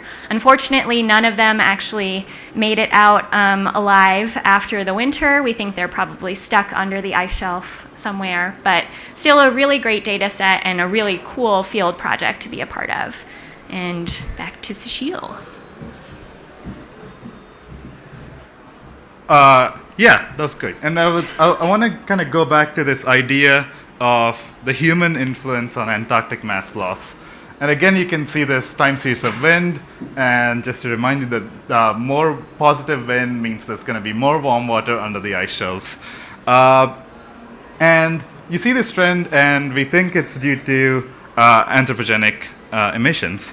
And projecting this trend forward using CMIP5 models, you can see that this positive trend continues, and it would keep us on this path of ice shelf mass loss and consequentially ice sheet mass loss.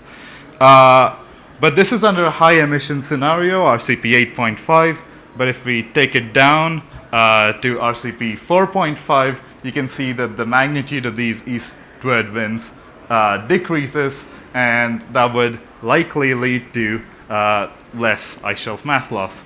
And the relationship between ice shelf mass loss and sea level rise and winds isn't linear, so there's going to be different responses to this to these changes in emissions. But overall, a lower emission scenario would likely lead to reduced mass loss in the future.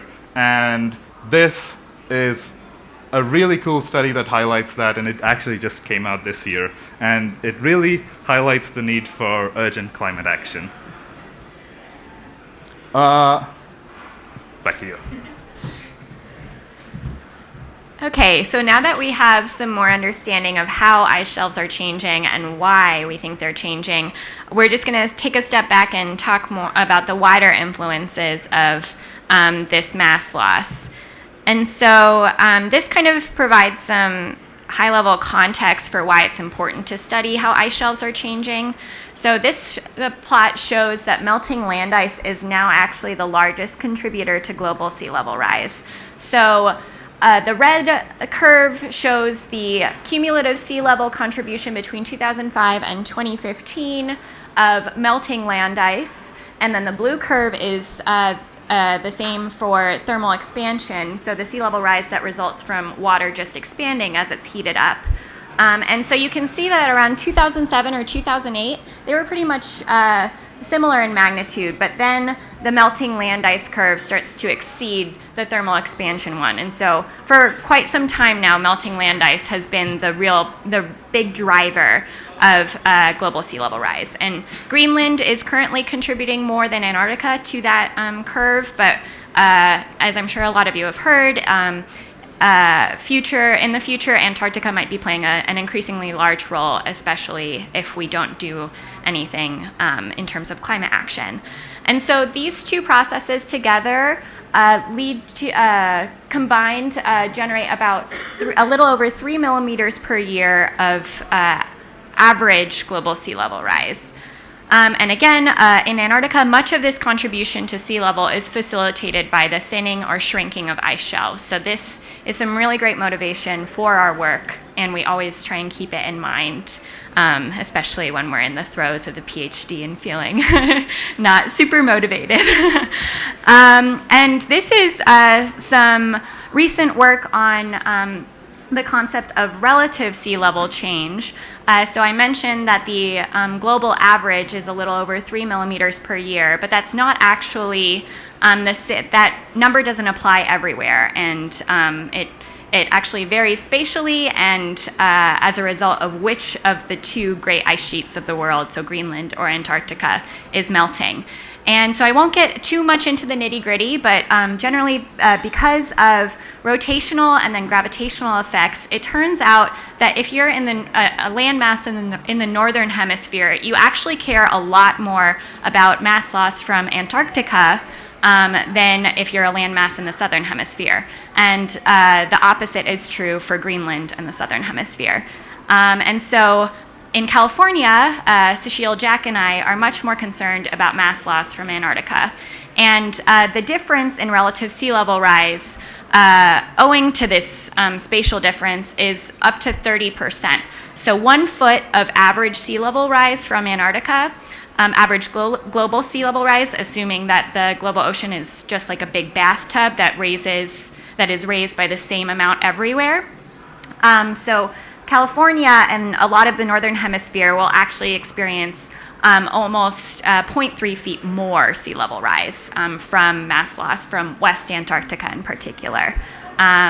So this is a really interesting concept, and is this sea level fingerprinting idea is really important when we're considering coastal adaptation plans and how much sea level rise different communities around the world might expect given different amounts of mass loss from each of the two ice sheets.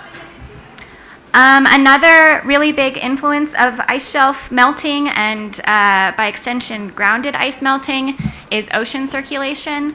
So a lot of the world's deep water masses are actually sourced at the poles, and Antarctica and the various ice-ocean interaction processes around it have a big role to play in this deep water formation. And so if we think about the idea of additional freshwater flux into the Southern Ocean because of ice shelf melting and then grounded ice flow into the ocean, that means that we're going to mess up this circulation pattern pretty severely, and that will actually have global effects because deep water masses represent a really big portion, or the backbone, you could say, of the global overturning circulation.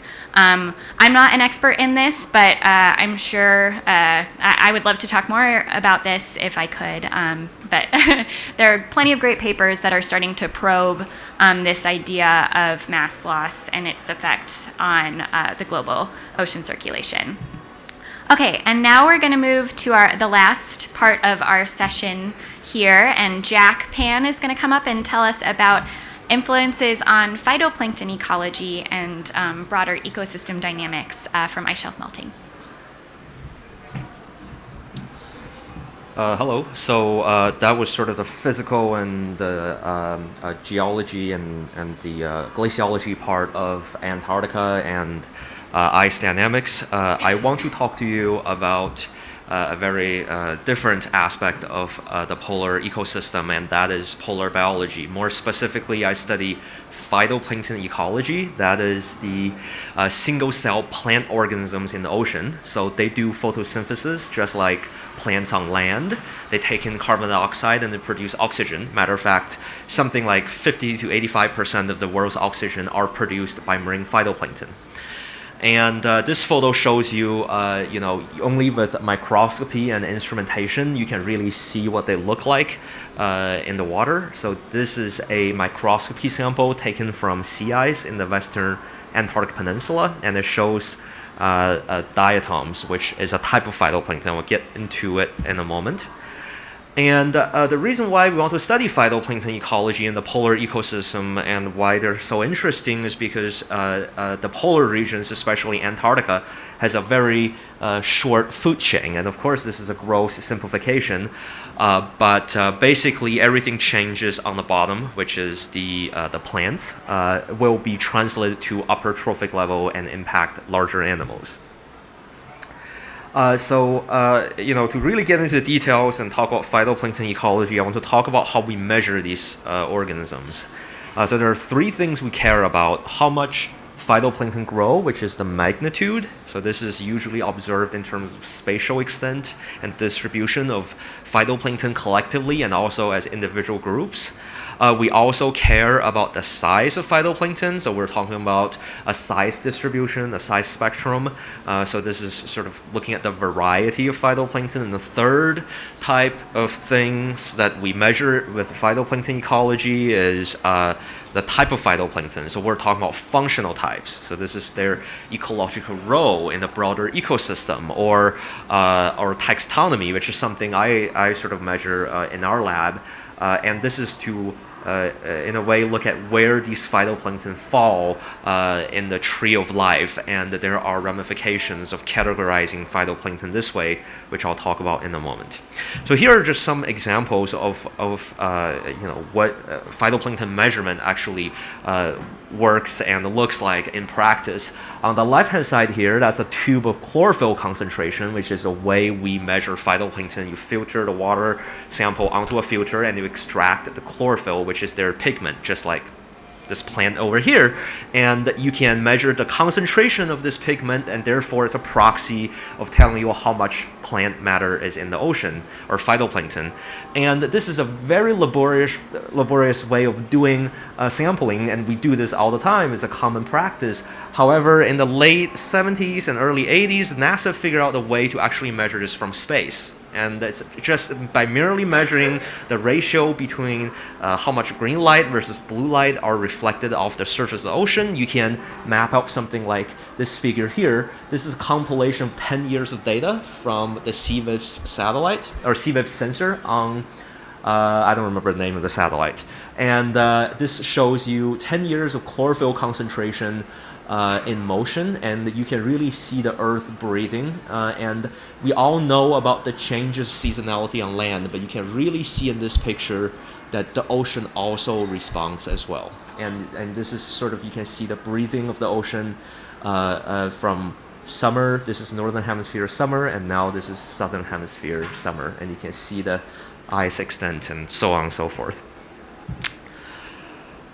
So here's another example of phytoplankton is not just a bulk quantity, and there are many different species of each type of phytoplankton, but it comes down to so this is sort of a simpler, simplified example. So on the left-hand side are diatoms, and these are cryptophytes. So these are two types of phytoplankton, and these are actually very different in terms of size. These guys on the left-hand side are somewhere like in terms of tens or hundreds of micrometers, and these ones on the right are usually below 20. So these are there's a huge difference in terms of their size.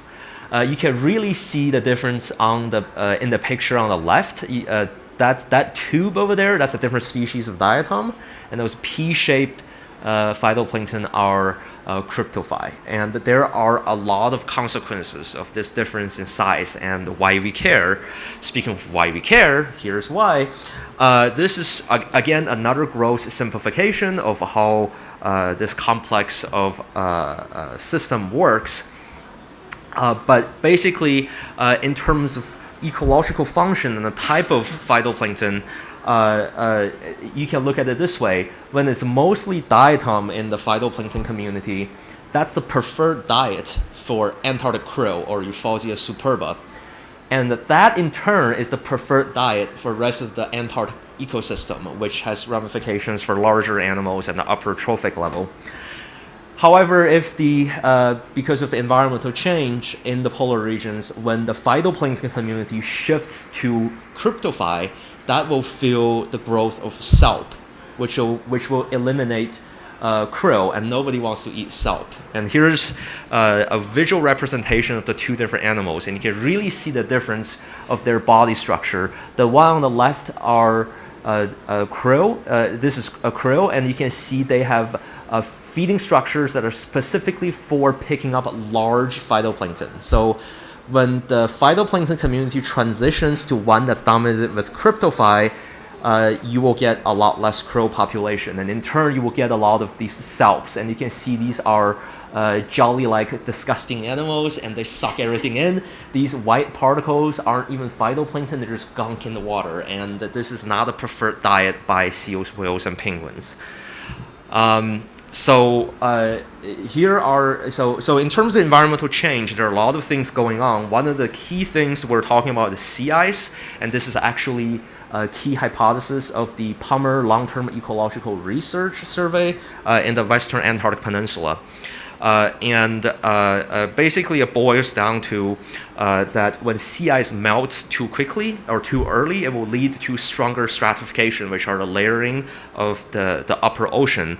This would in turn causes a shallower mixed layer, which is the mixing of the upper ocean, and that has a lot of consequences in terms of what kind of phytoplankton that will grow in the water column, because you can imagine on land most of the nutrients are coming from the ground, but in the ocean this is also true, and the mixing of the ocean is the way to supply nutrients. And typically speaking, cryptophytes are more adapted to nutrient depleted environmental schemes. So when you have a shallower mixed layer, you will promote cryptophyte growth and sort of discourage the growth of diatoms.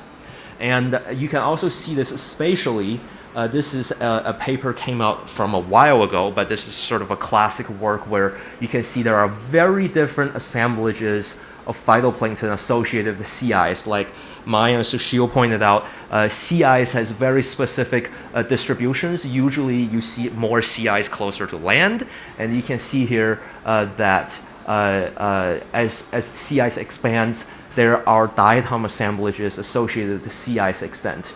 And the cryptophyte are more close to land, and that there's a reason why for that, which is as sea ice disappears due to the warming in these regions, glacial meltwater will play an increasing role in these ecosystems. Studies from the 90s have shown that as you're extending offshore from the coast, you can actually observe glacial meltwater far from the coastline, and that correlates well with chlorophyll concentration, and that's not necessarily diatom. This is a bulk quantity, right? So just because you have high chlorophyll concentration, that doesn't mean there's more diatoms there.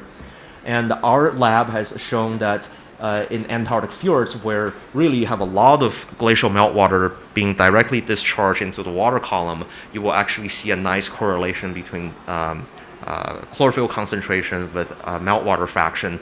And this is work came out of 2004, where you can see there's a very strong correlation between how much meltwater is in the water in the surface ocean, which is measured in terms of salinity, versus how much cryptophyte is in the surface ocean. So so that's fairly important. So we were talking about sea ice and glacial meltwater, but really broadly speaking, we're talking about ice-ocean interaction and why it is important for phytoplankton ecology. As our previous two speakers highlighted in late 2011, early 2012, we started to see these really large, massive changes in the Larsen area. And within a span of few months, this entire Larsen ice shelf collapsed. And we like to sometimes, within, the research community, we like to say, oh, that's a little cute, iceberg. This is the MODIS sensor, which is the moderate resolution spectrophotometer launched by NASA on the Aqua satellite. The spatial resolution for true color imagery is about 1 kilometer. So the smallest pixel you see here is 1 kilometer. So these little cute icebergs are hundreds of kilometers across. So these are not by any means a small piece of ice shelf that collapsed. This is a massive area, and it has a lot of consequences. So our lab rushed in and tried to measure chlorophyll concentration and primary production in this region, and we actually observed an increase in phytoplankton activity, and that's because the ice shelf collapsed and it exposed ocean that were previously covered by this ice shelf, so it lets more light in, and there was actually a phytoplankton bloom in the Larsen area. And I think this really highlights the difficulty in terms of thinking about climate change and global warming, which is there are always winners and losers, even with live organisms, and not just all losers in the grand scheme of things in terms of climate change. And to really understand this process better, this is a new effort, has been going on for 2-3 years at this point by Allison Lee in our lab. It's by using a citizen science project, really working with the tourist groups to go to the Arctic, Greenland, and Antarctica. And then in the meantime, there's an education component, and they also help us collect samples. Matter of fact, her entire dissertation is built on samples collected through these citizen science initiatives. And they're on Twitter and Instagram and on Facebook. So go follow that right now, please. Oh, wait. Okay. And, it's very clear here at COP25 that we need a multidisciplinary approach to understand polar ecosystem and to understand the broader impact of climate change in these regions. In terms of actual science, we want to emphasize biodiversity and habitat conservation in terms of climate change. And because of this call of a multidisciplinary approach, the Scripps Polar Center can really make a significant difference by meaningfully integrate biology into the polar system science and understand these vulnerable habitats holistically and translate these scientific findings to public policy decisions. And speaking of synergy and the collaborations, let me just switch gears here really quickly and point out some of the other opportunities that are relevant to polar biology. The US Department of Energy has started this new initiative called Powering the Blue Economy. And it's very timely because the UN has just proclaimed the decade of ocean science for sustainable development. And to really make this effort worthwhile, we really need to have more broad observation systems. And so now we're talking about making ocean observation, offshore aquaculture, and all of these other initiatives much more cost-effective and sustainable. And so, not just incorporating conventional renewable energy technologies, but we're also talking about new technologies that are being developed, and more specifically for marine hydrokinetic energy in terms of wave, tidal, and currents. And this is actually a broader push by these multi-agency efforts to build up this technology on a smaller scale, so eventually we can make this technology work for the grid. And I'm involved with this organization for this effort. So if you know someone would like to collaborate, or you think this is a worthwhile effort, I'm more than happy to discuss more with you in terms of this topic. So just very quickly here, usually this is where I end my talk, but this is just a few more pictures to show you, this is actually a lot of work to generate this data. This is a picture taken just offshore of New Zealand last year in April at the beginning of a research expedition, and 24 hours later, it all went to, it all went to hell, and it was like this for the next 24 hours and the next 48 hours, and they just didn't stop. I was on a South Korean research vessel, so the rules are looser, so I could walk around on the back deck. And the storm didn't stop, and it just kept going, and it just kept going. And I want to point this out, that this picture has been permanently shown everywhere at COP, on the side of the Chilean pavilion and in the front, which didn't get permission from me, but that's okay. And then finally, after 3 weeks, we saw land. That in the distance is the landfall of Antarctica, and it was a perfect moment where I really thought I just died after puking for 3 weeks, and the sampling. So this is the Palmer Station in the Western Antarctic Peninsula. This is where the land-based component of the Palmer long-term ecological research is. And you can see there are a lot of people working there, and some of them stationed there over winter. And during that expedition, I often joke that this is the manliest picture of myself, trying to sample algal mat, and you can see our postdoc over there has already started and just posing, trying to look nice. And that's also a penguin colony in the back, and we also set up an autonomous weather station in the distance. So this is actually a lot of hard work in terms of preparing everything and get things ready to sample, because we do a lot of biological work. So the moment the sample is on the deck, you have to be ready to process it. And here at COP and at these policy conferences, we hear a lot of talk and mentioning of biodiversity and conservation. I just want you to know that whenever people say biodiversity, there's a sleep-deprived professor sitting somewhere on a ship counting all of this crap that they got from the ocean, right? So this is a lot of work when we say there's a loss of biodiversity. There are people like these guys and myself out there on the deck and working to sort this out. And this is another example of what we do. We actually deploy multiple instruments during these expeditions. Ship time is very valuable in these extreme environments, so operation goes on 24/7.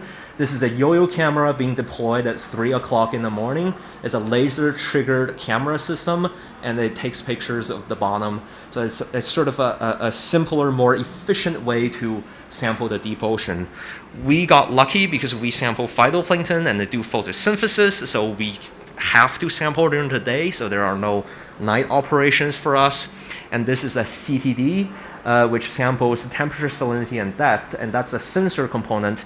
The bottles on top are rosette bottles, and they can actually trap water at the depth of the ocean, and this is remotely triggered through that cable on the ship. So this way we can sort of collect water samples from different layers of the ocean as desired. And there's a whole different set of logistics we have to take care of when we want to sample sea ice. And you can see this is when the ship docks next to a piece of sea ice. And we open up some holes in the sea ice, and that picture you saw from the very first slide of that microscopy picture was taken from That ice hole right there. And that's all I have. My name is Jack. We're Scripps Institution of Oceanography. Thank you very much for your time.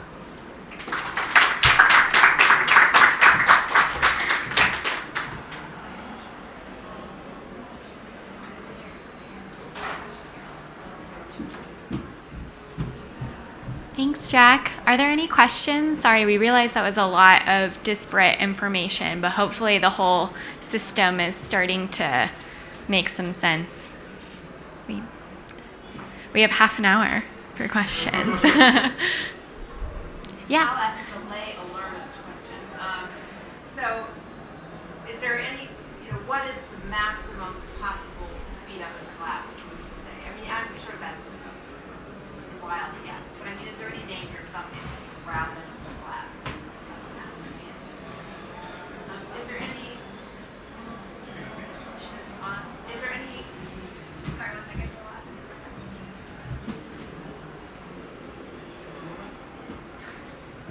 second.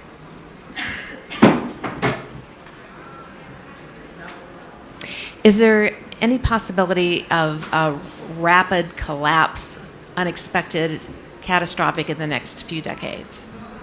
I think Sushil and I could maybe share this question, but I hate to say this, but we're not entirely sure. So there are a lot of really, I think the IPCC special report on the ocean and cryosphere in a changing climate highlighted something called deep uncertainty, and that, and they specifically use that term to describe a couple of instability mechanisms that have been invoked to explain really rapid retreat and collapse of the West Antarctic ice sheet in the past. So we have all of these paleoclimate records that say, oh, sea level was 9 meters higher during this geological period. And so what sort of conditions would we need now to match that?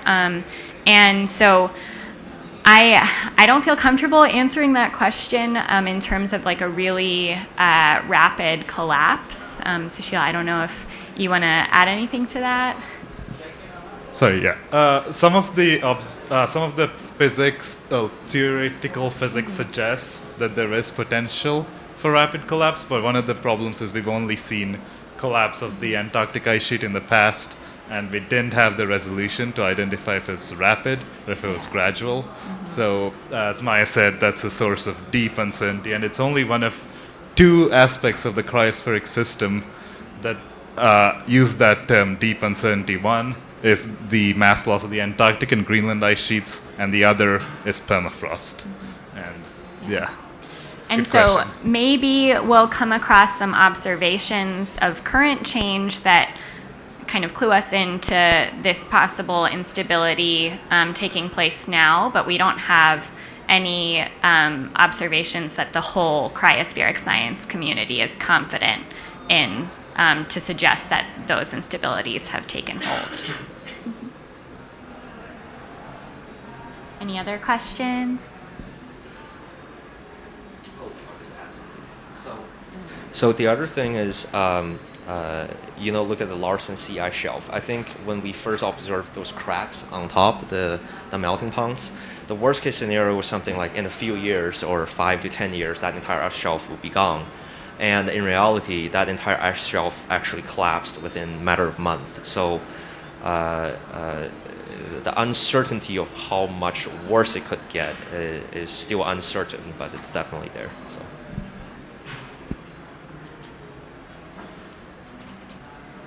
We're also happy to just have casual conversations if there are any questions, but yeah. Oh, awesome. Thank you so much for being here. We really appreciate it. Thank you so much to the Scripps group. Up next at 5:30 p.m., we're going to be having a live phone call with some people on the MOSAiC expedition. So please join us if you want to learn about what some people trapped in sea ice near the North Pole are doing.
Okay.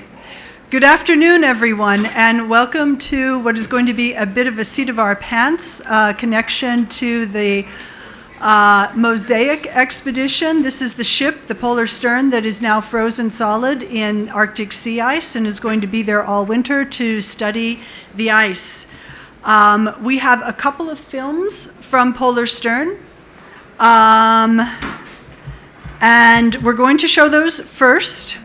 This is first look footage, and then we're going to try and call up Markus Rex, who is the expedition leader of Polar Stern, do a brief phone call with him. Then we have a longer film that will show you a little bit more about what it looks like right now. This is later footage that is from Polar Stern. It was shown, to my knowledge, for the first time actually yesterday in the German pavilion, and they were kind enough to share that with us. And then we're going to be calling up Julian Strove, who is a sea ice scientist from London, and who is on the Russian supply ship that is on its way to the Polar Stern with a new bunch of scientists. We got word this afternoon that they are now also fairly fast in the ice. That's good news for us because it means hopefully the connection will be fairly good because they're not going up and down in the waves or anything at this point. They're fairly still.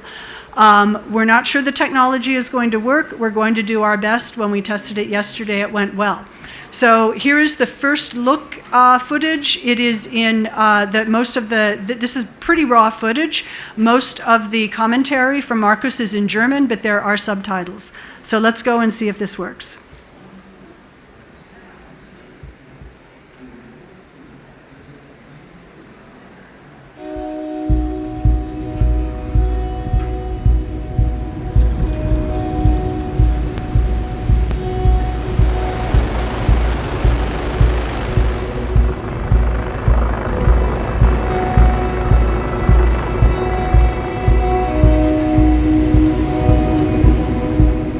In MOSAiC wollen wir das gesamte Klimasystem der Arktis besser erforschen. Die komplexen Wechselwirkungen zwischen Atmosphäre, Eis, Ozean, Ökosystem, der Biogeochemie. Im Winter ist das Eis ja so dick, dass wir da noch nie mit einem modernen Forschungseisbrecher gewesen sind. Es ist nicht so, dass wir zu wenig Daten da haben. Wir haben aus dem Winterhalbjahr überhaupt keine Daten über diese komplexen Prozesse.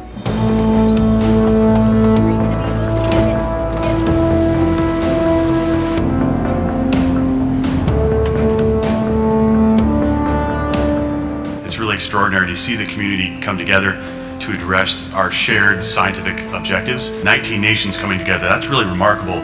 We really are organized under a shared vision. And our science really is cross-cutting, it's interdisciplinary. And that's one thing that's very distinctive about MOSAiC, is we do cut across the whole system.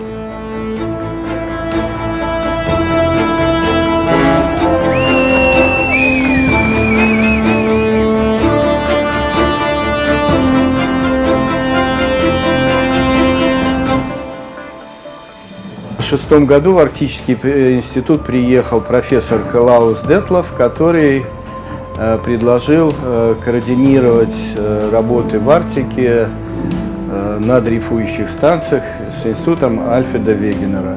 Это было начало нашего сотрудничества, и в 2009 году уже заложились те основы, которые теперь реализуются как проект MOSAiC.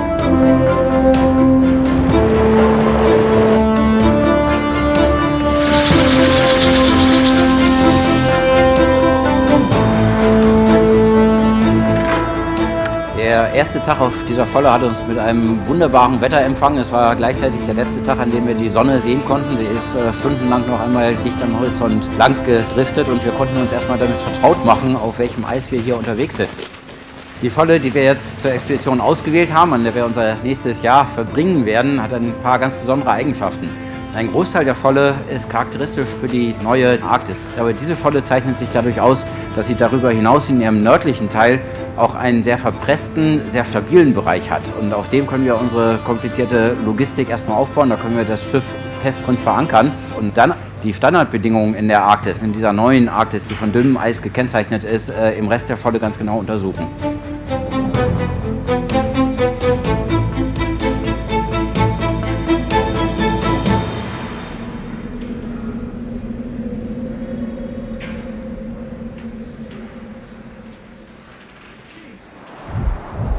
can see that was indeed very raw footage, still had the tracking on it. And the second movie will have a lot more of that dark environment. Okay. So now there's going to be a bit of a delay while we connect with various phones, hopefully to Polarstern.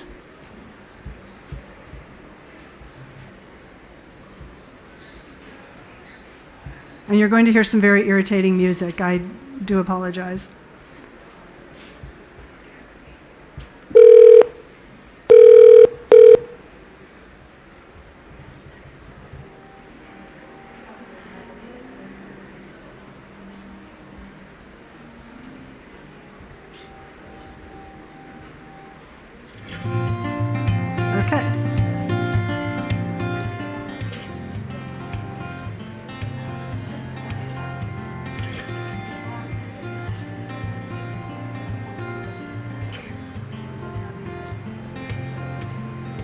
Well, I've been sitting here all day, I've been...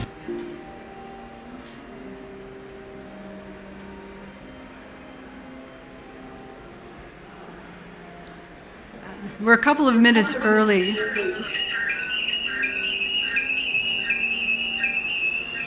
Sorry about that.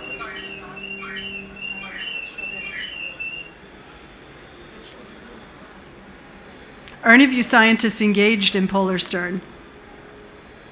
No? Okay.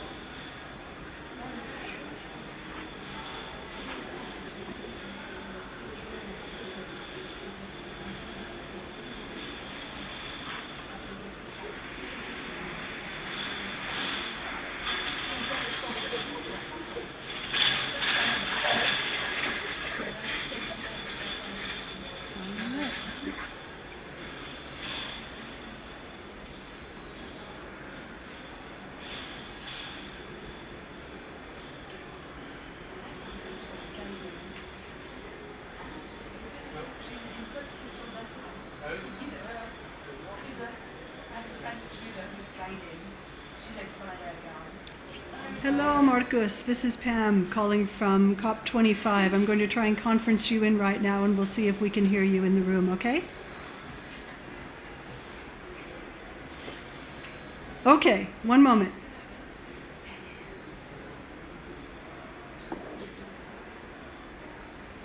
Okay, Marcus, can you hear us?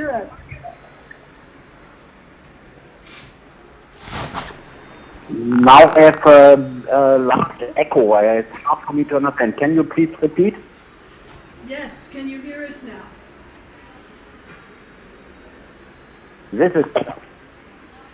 Okay, why don't you simply go ahead and speak? I don't know if you've received the questions that we sent. Otherwise, we can repeat them orally right now, or simply tell us the conditions that you're facing right now. So we are live in the room right now already. Is that correct?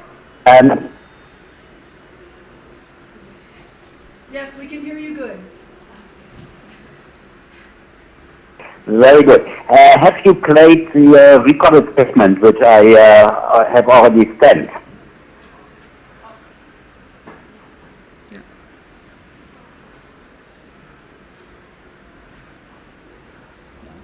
Could you repeat that? Yes? Have you played the recorded statement which I sent so that you have better quality? Otherwise, I can just start at this point. Yes, we've played the first footage of Polarstern, so they've seen the first, and then they'll see the longer movie second. But you have not played the audio record which I sent so that you can understand that better. So I just go through that. And greetings from Polarstern here, from the Arctic, and from the polar ice and the Central Arctic sea ice. We sail here through the Central Arctic. Right now we are at 86 degrees north and 122 degrees east, and we are locked into the ice, and we are drifting towards the North Pole with the natural drift of the ice. And we are in the center of action. We are ground zero of climate change. The Arctic is really the epicenter of climate change. The warming up here is much larger than in any other part of our planet. And at our Arctic station on Forward, we have observed a wintertime warming of more than 6 degrees Celsius over the past 2 decades. So that is way more than in any other part of the world.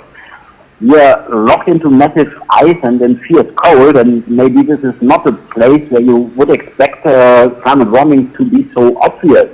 But the change is still everywhere. The thickness of the ice on which we stand here is only half of what it was at the times when Fridtjof Nansen was on a similar expedition 125 years ago, and the temperatures we measure are much higher than the temperatures than he observed during his expedition.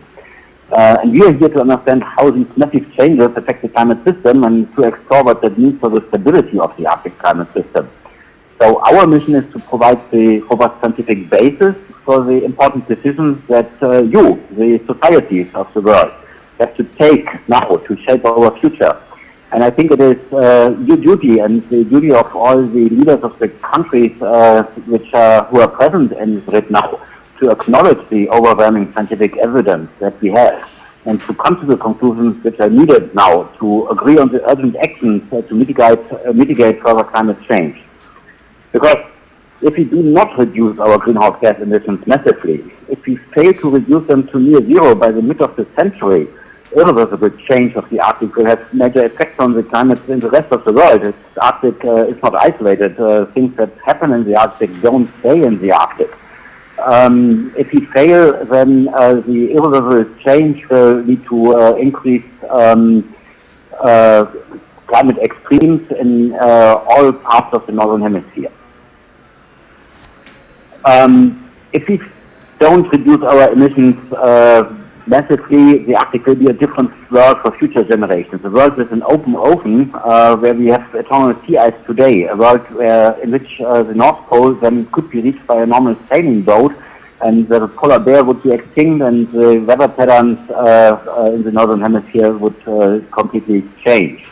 The societies of our world are free to decide on their actions, of course, and the pressures are high from many sides, not only climate change, and climate change is only one of the challenges that our societies face, but it is clearly one of the most important and most pressing challenges. And in our democracies, the freedom that everybody has to decide about the future, it comes along with the responsibility for everybody to protect the interests of future generations. And our societies need to understand the consequences of the decisions we take today. And they have to take the responsibility for these decisions. And it is our mission up here in the Arctic to provide the scientific facts so that these decisions can be made in full understanding of these consequences. And of course, in that spirit, I wish you a very successful conference over there in Madrid. And I'm happy to answer any questions you have. Thank you, and it's actually quite an appropriate call because at this moment, about half an hour, the start of the Future Fridays March began, and this is definitely a day that people are focusing on ambition. So we'll make sure that your statement is distributed here at the COP. One of the questions we've had is whether there have been any challenges that you did not expect that you faced so far. Of course, the sea ice up here in the Arctic is thinner and more unstable than it used to be in previous years. We had an extremely warm summer this year, and that has eroded and melted the sea ice. The ice flows we searched when we came here, and the ice flows which we need for setting up our research camp here in the Arctic, they are thinner than we expected, and therefore it was difficult to find a stable flow for the industrial research city that we now have set up.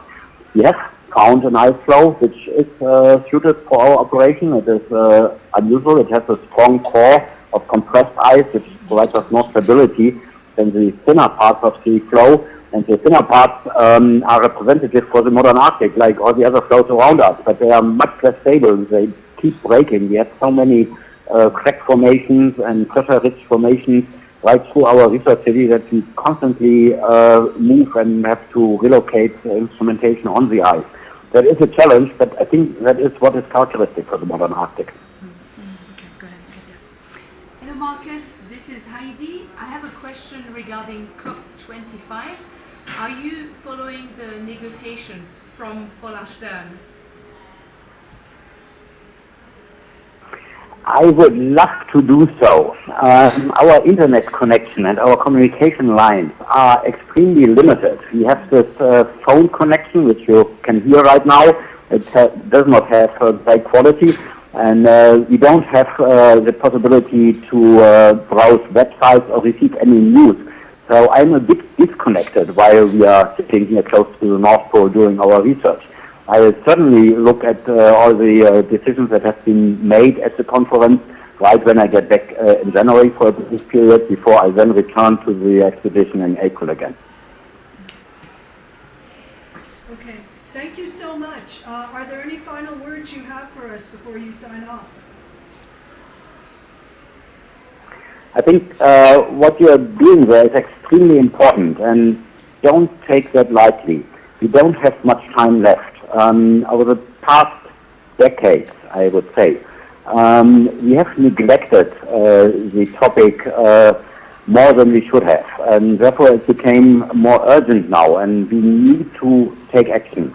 If we don't, then the consequences that I have described in my initial statement will be unavoidable, and I would like to preserve the Arctic as a place where we have year-round sea ice cover for the future generations, as a place like it is today. It is not only because of the beauty of the Arctic, but it is because of the important role the Arctic plays for the climate system of the Northern Hemisphere. And that is where most of the population of our planet lives. Okay, thank you so much. We really appreciate it. We know how busy you are, and we will definitely keep you posted as to the progress of negotiations here, and if your plea is heard. Thank you so much. Thank you very much, and thanks. Goodbye, and have a successful conference. Bye-bye.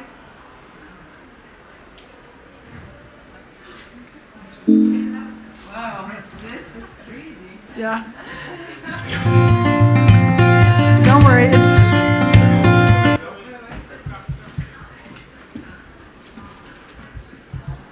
So now we have the longer movie. And then we'll call, as I said, Julian Strove, who is more of an sea ice scientist. Hang on, let me make sure I've... Okay.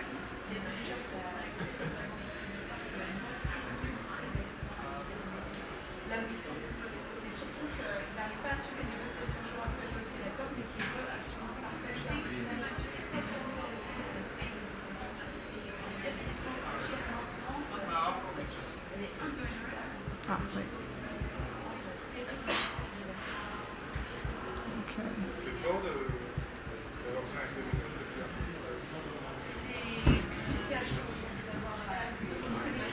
Oh, it's not connected.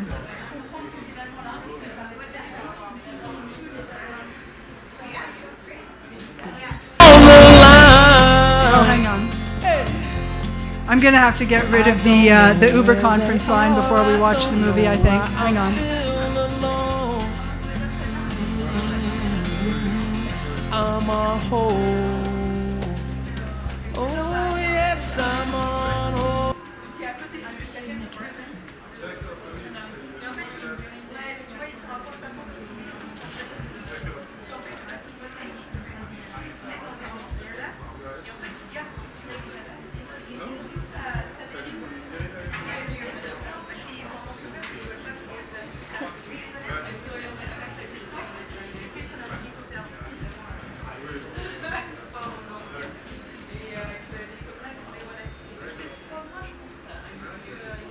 Oh, wrong one. Sorry, guys.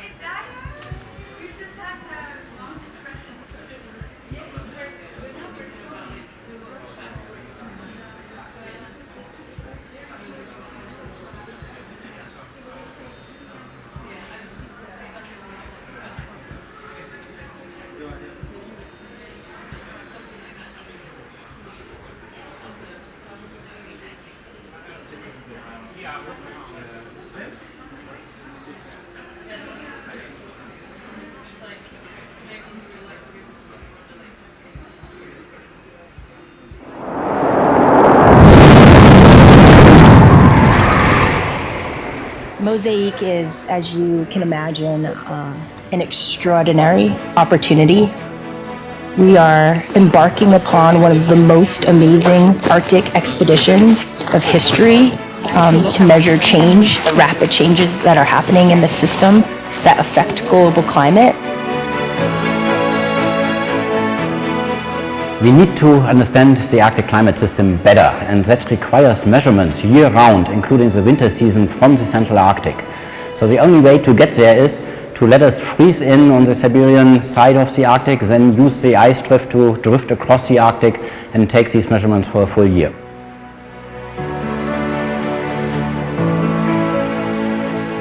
We found a flow that is, on the one hand side, it has the typical ice conditions that we found here. So a lot of ice that has formed just in the last week, 30-40 centimeters thick, held by a few thicker ridge structures, 80 centimeters to 1 meter 50 thick. All the flow was very well intact when we came here, and we could see from satellite images that it survived the summer as one piece, which made us choose this flow. The first weeks of the expedition have been totally exhausting, but it's really awesome. It's really fun. This is why we've been working for so long to make this happen. And it's really exciting to see so many people working hard together. We had temperatures up to minus 25, and it is really challenging because a lot of things do not work anymore. Like batteries don't last long. If you have any kind of plastic straps, they just break. You can't write with a normal pen. You always have to have a pencil. Of course, your fingers and feet just start freezing, and this is quite challenging.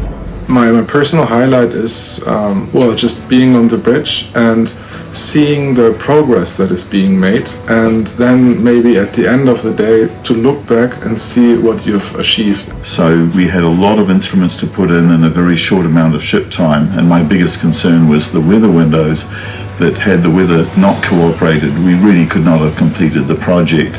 But we were very fortunate to have great weather with really only one day down due to fog and wind, so it went very well, and we did get all the instruments in within the time frame allotted. So the flow has, over the last days, had various smaller cracks here and there, and smaller leads open and closed. And that was exciting to experience, to feel the rumbling when the ice basically cracked under my feet. I didn't feel any danger, but I did feel that, my project might suffer because of this. And indeed, I'm going to have to delay raising my tower because of that crack. But that's the Arctic, and that's why we're here. We're studying these kind of processes. When I came up to the bridge this morning at 7, I had no clue about anything. But then I was immediately told, though, that over the night, starting at 4 a.m., things had really changed. The big lead closed and turned into a ridge right next to our power line. In the aft of the ship, we lost some ice. On port side, we had open water. So it looked very different, but still we see that the camp as such is still intact, so we made a good choice in terms of placing all the equipment, so that's intact. But now we have to see what happens if the pressure releases again, if the flow might disintegrate into more pieces. We'll see. The research camp is really fantastic. We've taken advantage of the ice that we have around us. There's this fortress, this very heavily ridged area where the ice has kind of come together and made some stability, and we're building a lot of our cities along that. If I now compare this camp to our first drawings and our plans that we made, we very well matched that. So the main ideas of the concept are still intact. So we have Mad City at the most outermost post, we have the ROV as a separate branch, we have the Ocean City in the middle of the things, and we still have enough space to put all the other smaller sampling sites that don't need that much infrastructure. I'm really excited about Met City, the atmosphere part, because we're right on the border between this thick ridged sea ice and this kind of new thin kind of melt pondy sea ice, and so it's kind of the old Arctic and the new Arctic right together, and we get the opportunity to measure both of them together to kind of see how things have changed over these past years.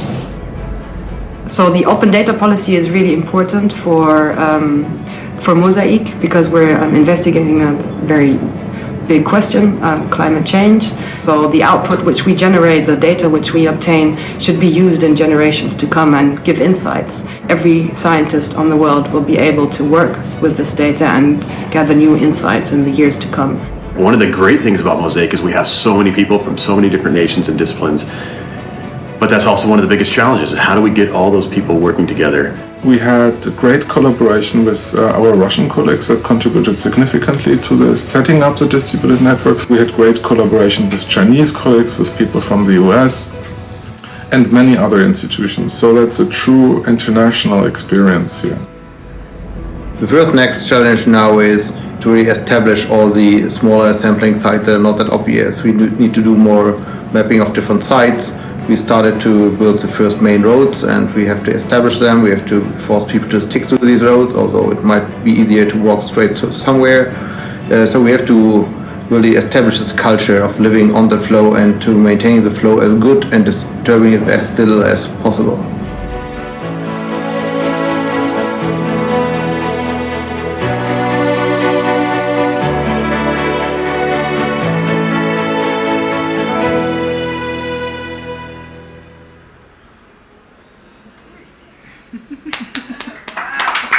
Not that anybody can hear.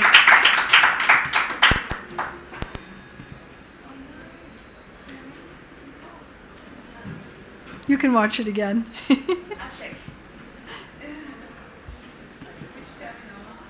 right.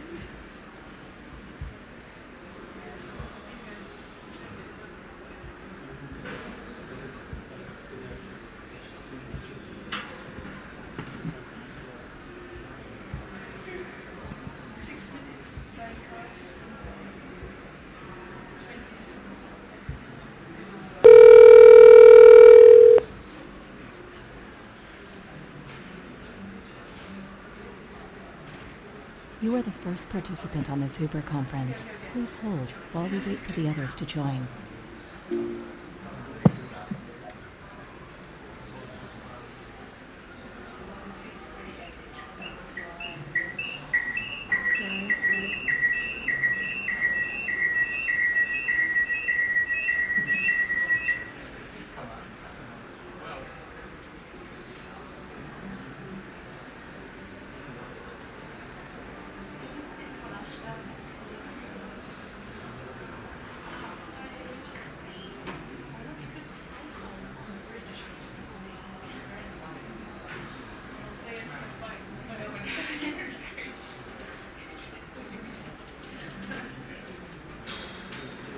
Hi, Julian. This is Pam. I'm going to conference you in right now, and then you'll be live. Can you hear me?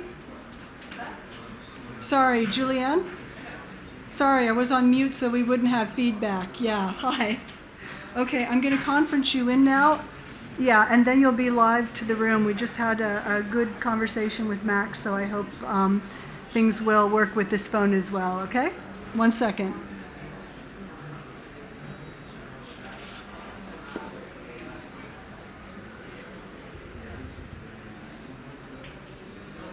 Okay, Julianne, do you want to try talking? Yeah, hi everybody. I'm calling or speaking to you from the Capitan Janitsen, and we're currently at about 80 degrees north, and we're actually traveling quite quickly through the ice. We're going about 10 knots at the moment, which means that the ice is not that thick. We're pretty much in 100% sea ice cover at the moment, but it's about 50 centimeters thick, so we're going quite fast through this ice. Yeah, we were told by Max that the sea ice is a lot thinner than he expected. Is that the case for you as well? Yeah, I mean, we're definitely in first year ice, and it's about 50 centimeters thick that we're estimating from our ice observations we're making from the bridge right now. I do think that this thinner ice has definitely become a problem for MOSAiC because just where Polar Stern is, they've had a lot of really fast movement of the ice, which has created problems in terms of the stability of like the remote sensing site and Met City, where they have a lot of the atmospheric measurements being made. They've had to move sites. Instruments have also gotten destroyed a little bit by ridging. So yeah, it's a much more dynamic ice cover than we probably expected. And of course, you didn't expect that much, so it's even worse in some ways. Do you have any other opening words, or did you get the questions that were sent that had come to us on Facebook? Yeah, I got the questions. So maybe I should just mention, what I'm doing on MOSAiC is I'm really focused on trying to improve our ability to monitor sea ice using satellites. So I have instruments deployed on the ice that are similar to the ones that we have up on satellites. And the idea is to better understand how snowpack variations and sea ice variations influence the measurements that we're making, which in turn also is similar to what we see from space. And as you know, our satellite data have been really key for helping us understand how quickly the sea ice has been shrinking in size and also how it's been getting thinner over time. And I think with MOSAiC, one of the key things that we'll be able to do is better improve our ability to retrieve things like sea ice thickness from space and also improve our uncertainties or reduce our uncertainties in sea ice concentration from satellite data. But more importantly, I think a lot of the work that's being done on MOSAiC is really understanding different processes in the coupled ice-ocean-atmosphere system and doing this over a full annual cycle, which is really unique because it allows us to monitor processes during freeze-up, through the cold winter, and then again once melt starts and the sea ice begins to retreat again. And this is really key, I think, in helping us improve how well we can model sea ice, especially in a changing climate system. So as you know, generally the climate models have mostly underestimated how quickly the sea ice has been declining and also been underestimating the sensitivity, for example, to global warming or how much more CO2 we put in the atmosphere. And I'm really hoping that some of the new insights that we gain from our observations that are being made by many different groups as part of MOSAiC will help us improve our parameterizations and climate model and how we represent these processes in the models so that we can do a better job forecasting how sea ice will change in the future. Thanks. I think one of the questions was actually about what winter sea ice might be able to tell you about summer sea ice. But I'm wondering also in terms of, the winter low levels in winter have not gotten quite as much attention as the summer minimums. Do you want to speak a bit to that too? Yeah, I mean, obviously the summer changes have been the most dramatic. It's where we've seen the largest rates of decline in the sea ice cover, but we've also seen ice loss in winter, especially in the Barents Sea sector, also the last 3 winters in the Chukchi Sea, where we just haven't had the ice freeze up until much, much later, and in fact in the Barents Sea we've had, these last 2 winters we didn't have any winter sea ice in the region, and perhaps this winter is looking like it might be some.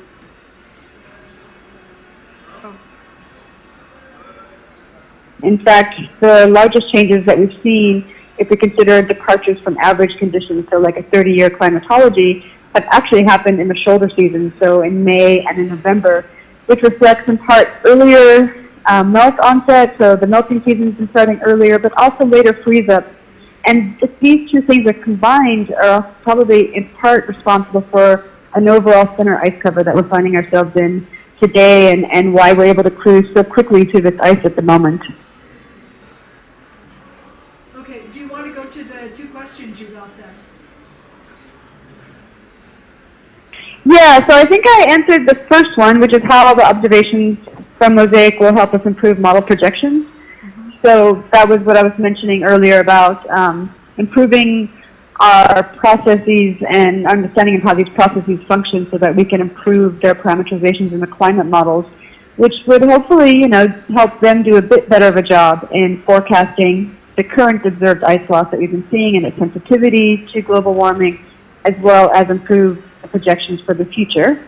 One of the things that MOSAiC is not doing is they're not really sampling sort of paleoclimate data. So there's no sediments from the ocean floor, for example, being drilled for. This is not part of the MOSAiC expedition itself.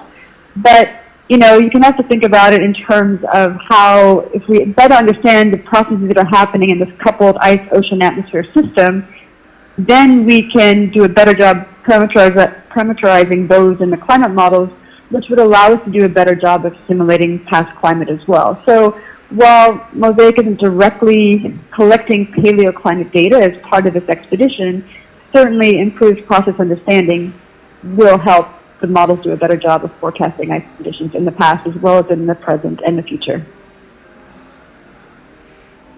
Okay, thank you. Does anyone in the room have a quick question?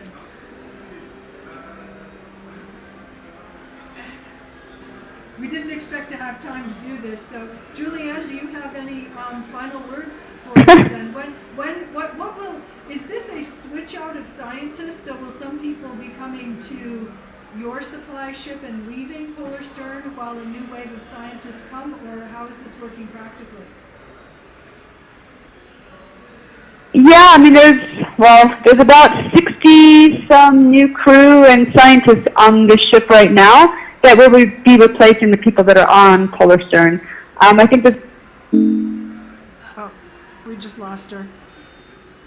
I'm going to try and reestablish.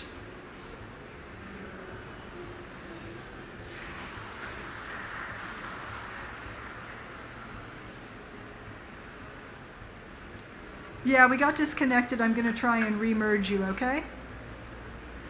Just so you can get your final word. 1 second.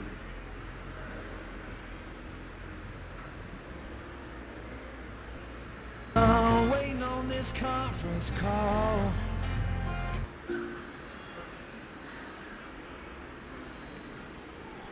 Okay, go ahead. Okay, so yeah, most of the crew and the scientists currently on leg 1 of MOSAiC will be coming off the boat and being replaced by the people that are right now on the Kapitan Jonitsen that I'm on.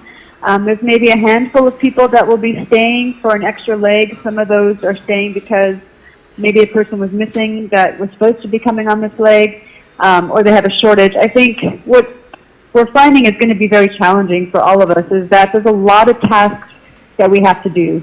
And there's not necessarily enough manpower to do everything that we need to do every day. And so, for example, I'm on the ice team, and we have 13 people in our group, but we have a lot of different measurements that we have to be making. And so we're trying to put together these schedules of, how often I can go out to my remote sensing instruments, how often we can take ice cores, how often we can dig snow pits, how often we can do transects, things like that. And the tricky thing is, because we're doing the polar night leg, this requires polar bear guards, and you need to have 2 guards with you every time that you're out beyond the central observatory, and maybe even within the central observatory, because it's really difficult to see where the bears are right now. So logistically, that becomes very challenging because you need to have enough scientists to do the work, but then you also have to have extra people that are just there to be polar bear guards. And these could be scientists that have been trained to do it, but it's also, there are about 8 polar bear guards on the ship at the moment to support the scientists, but it's not enough for all the different tasks that have to be completed. And I know the last 2 days, they haven't been out on the ice because of storms and really low visibility. So, I mean, we have to keep our fingers crossed that we have good enough weather so that we can go out and so that they feel like we can be protected and safe in case a bear comes around. But, yeah, we don't know how that's going to work right now. I know Leg 1 has had many challenges, especially with this really mobile ice cover that's constantly shifting and creating leads and ridges. So, yeah, we'll see when we get there how much we can accomplish during our leg. But I hope we get out every day and collect all the data that we're supposed to do. Yeah. And how long will your crew be there? Will they also be there for about 30 or 60 days? Yeah, I mean, the idea right now is that the next crew people would come and meet Polar Stern on February 15th, and that's hopefully when we will be then leaving Polar Stern and getting back on the Russian ship and heading back to Tromsø. At the moment, I think we might arrive Polar Stern in the next 5 or 6 days, given the speed that we're traveling right now. We're going a bit of a longer route because we're trying to avoid some really thick ice.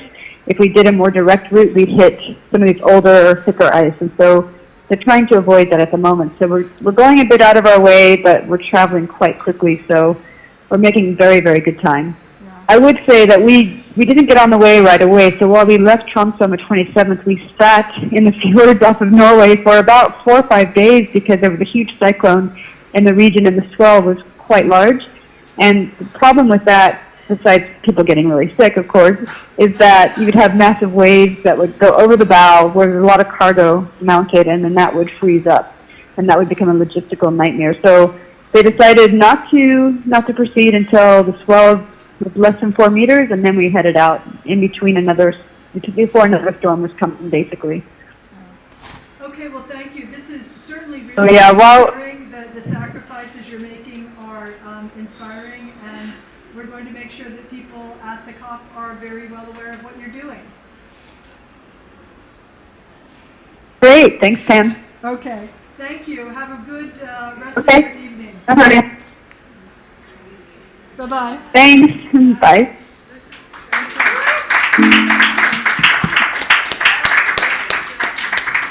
It worked. Okay, those of you heading to the march, off you go.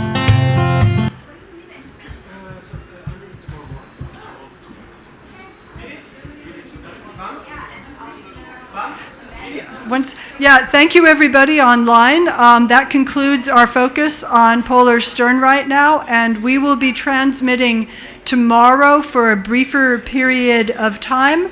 At the moment, you can check back on the schedule, but at the moment it looks like we'll be beginning at 1 p.m. Central European time, so please check back then. Thank you, have a good evening, and happy Fridays for the future. Thanks.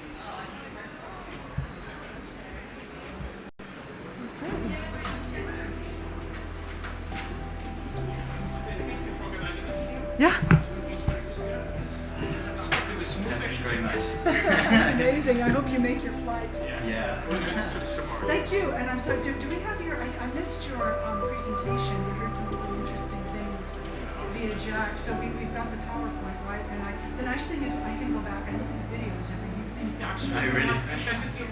And that would be lovely. Kirsty has a copy at least. Yeah. Of all of ours. Yeah. I don't know if they're with you yet. Yeah. Yeah, well, if they're on the computer, then we end up just sort of downloading them. We don't want to post them until we get permission. Yeah. And where are you located? In multiple places?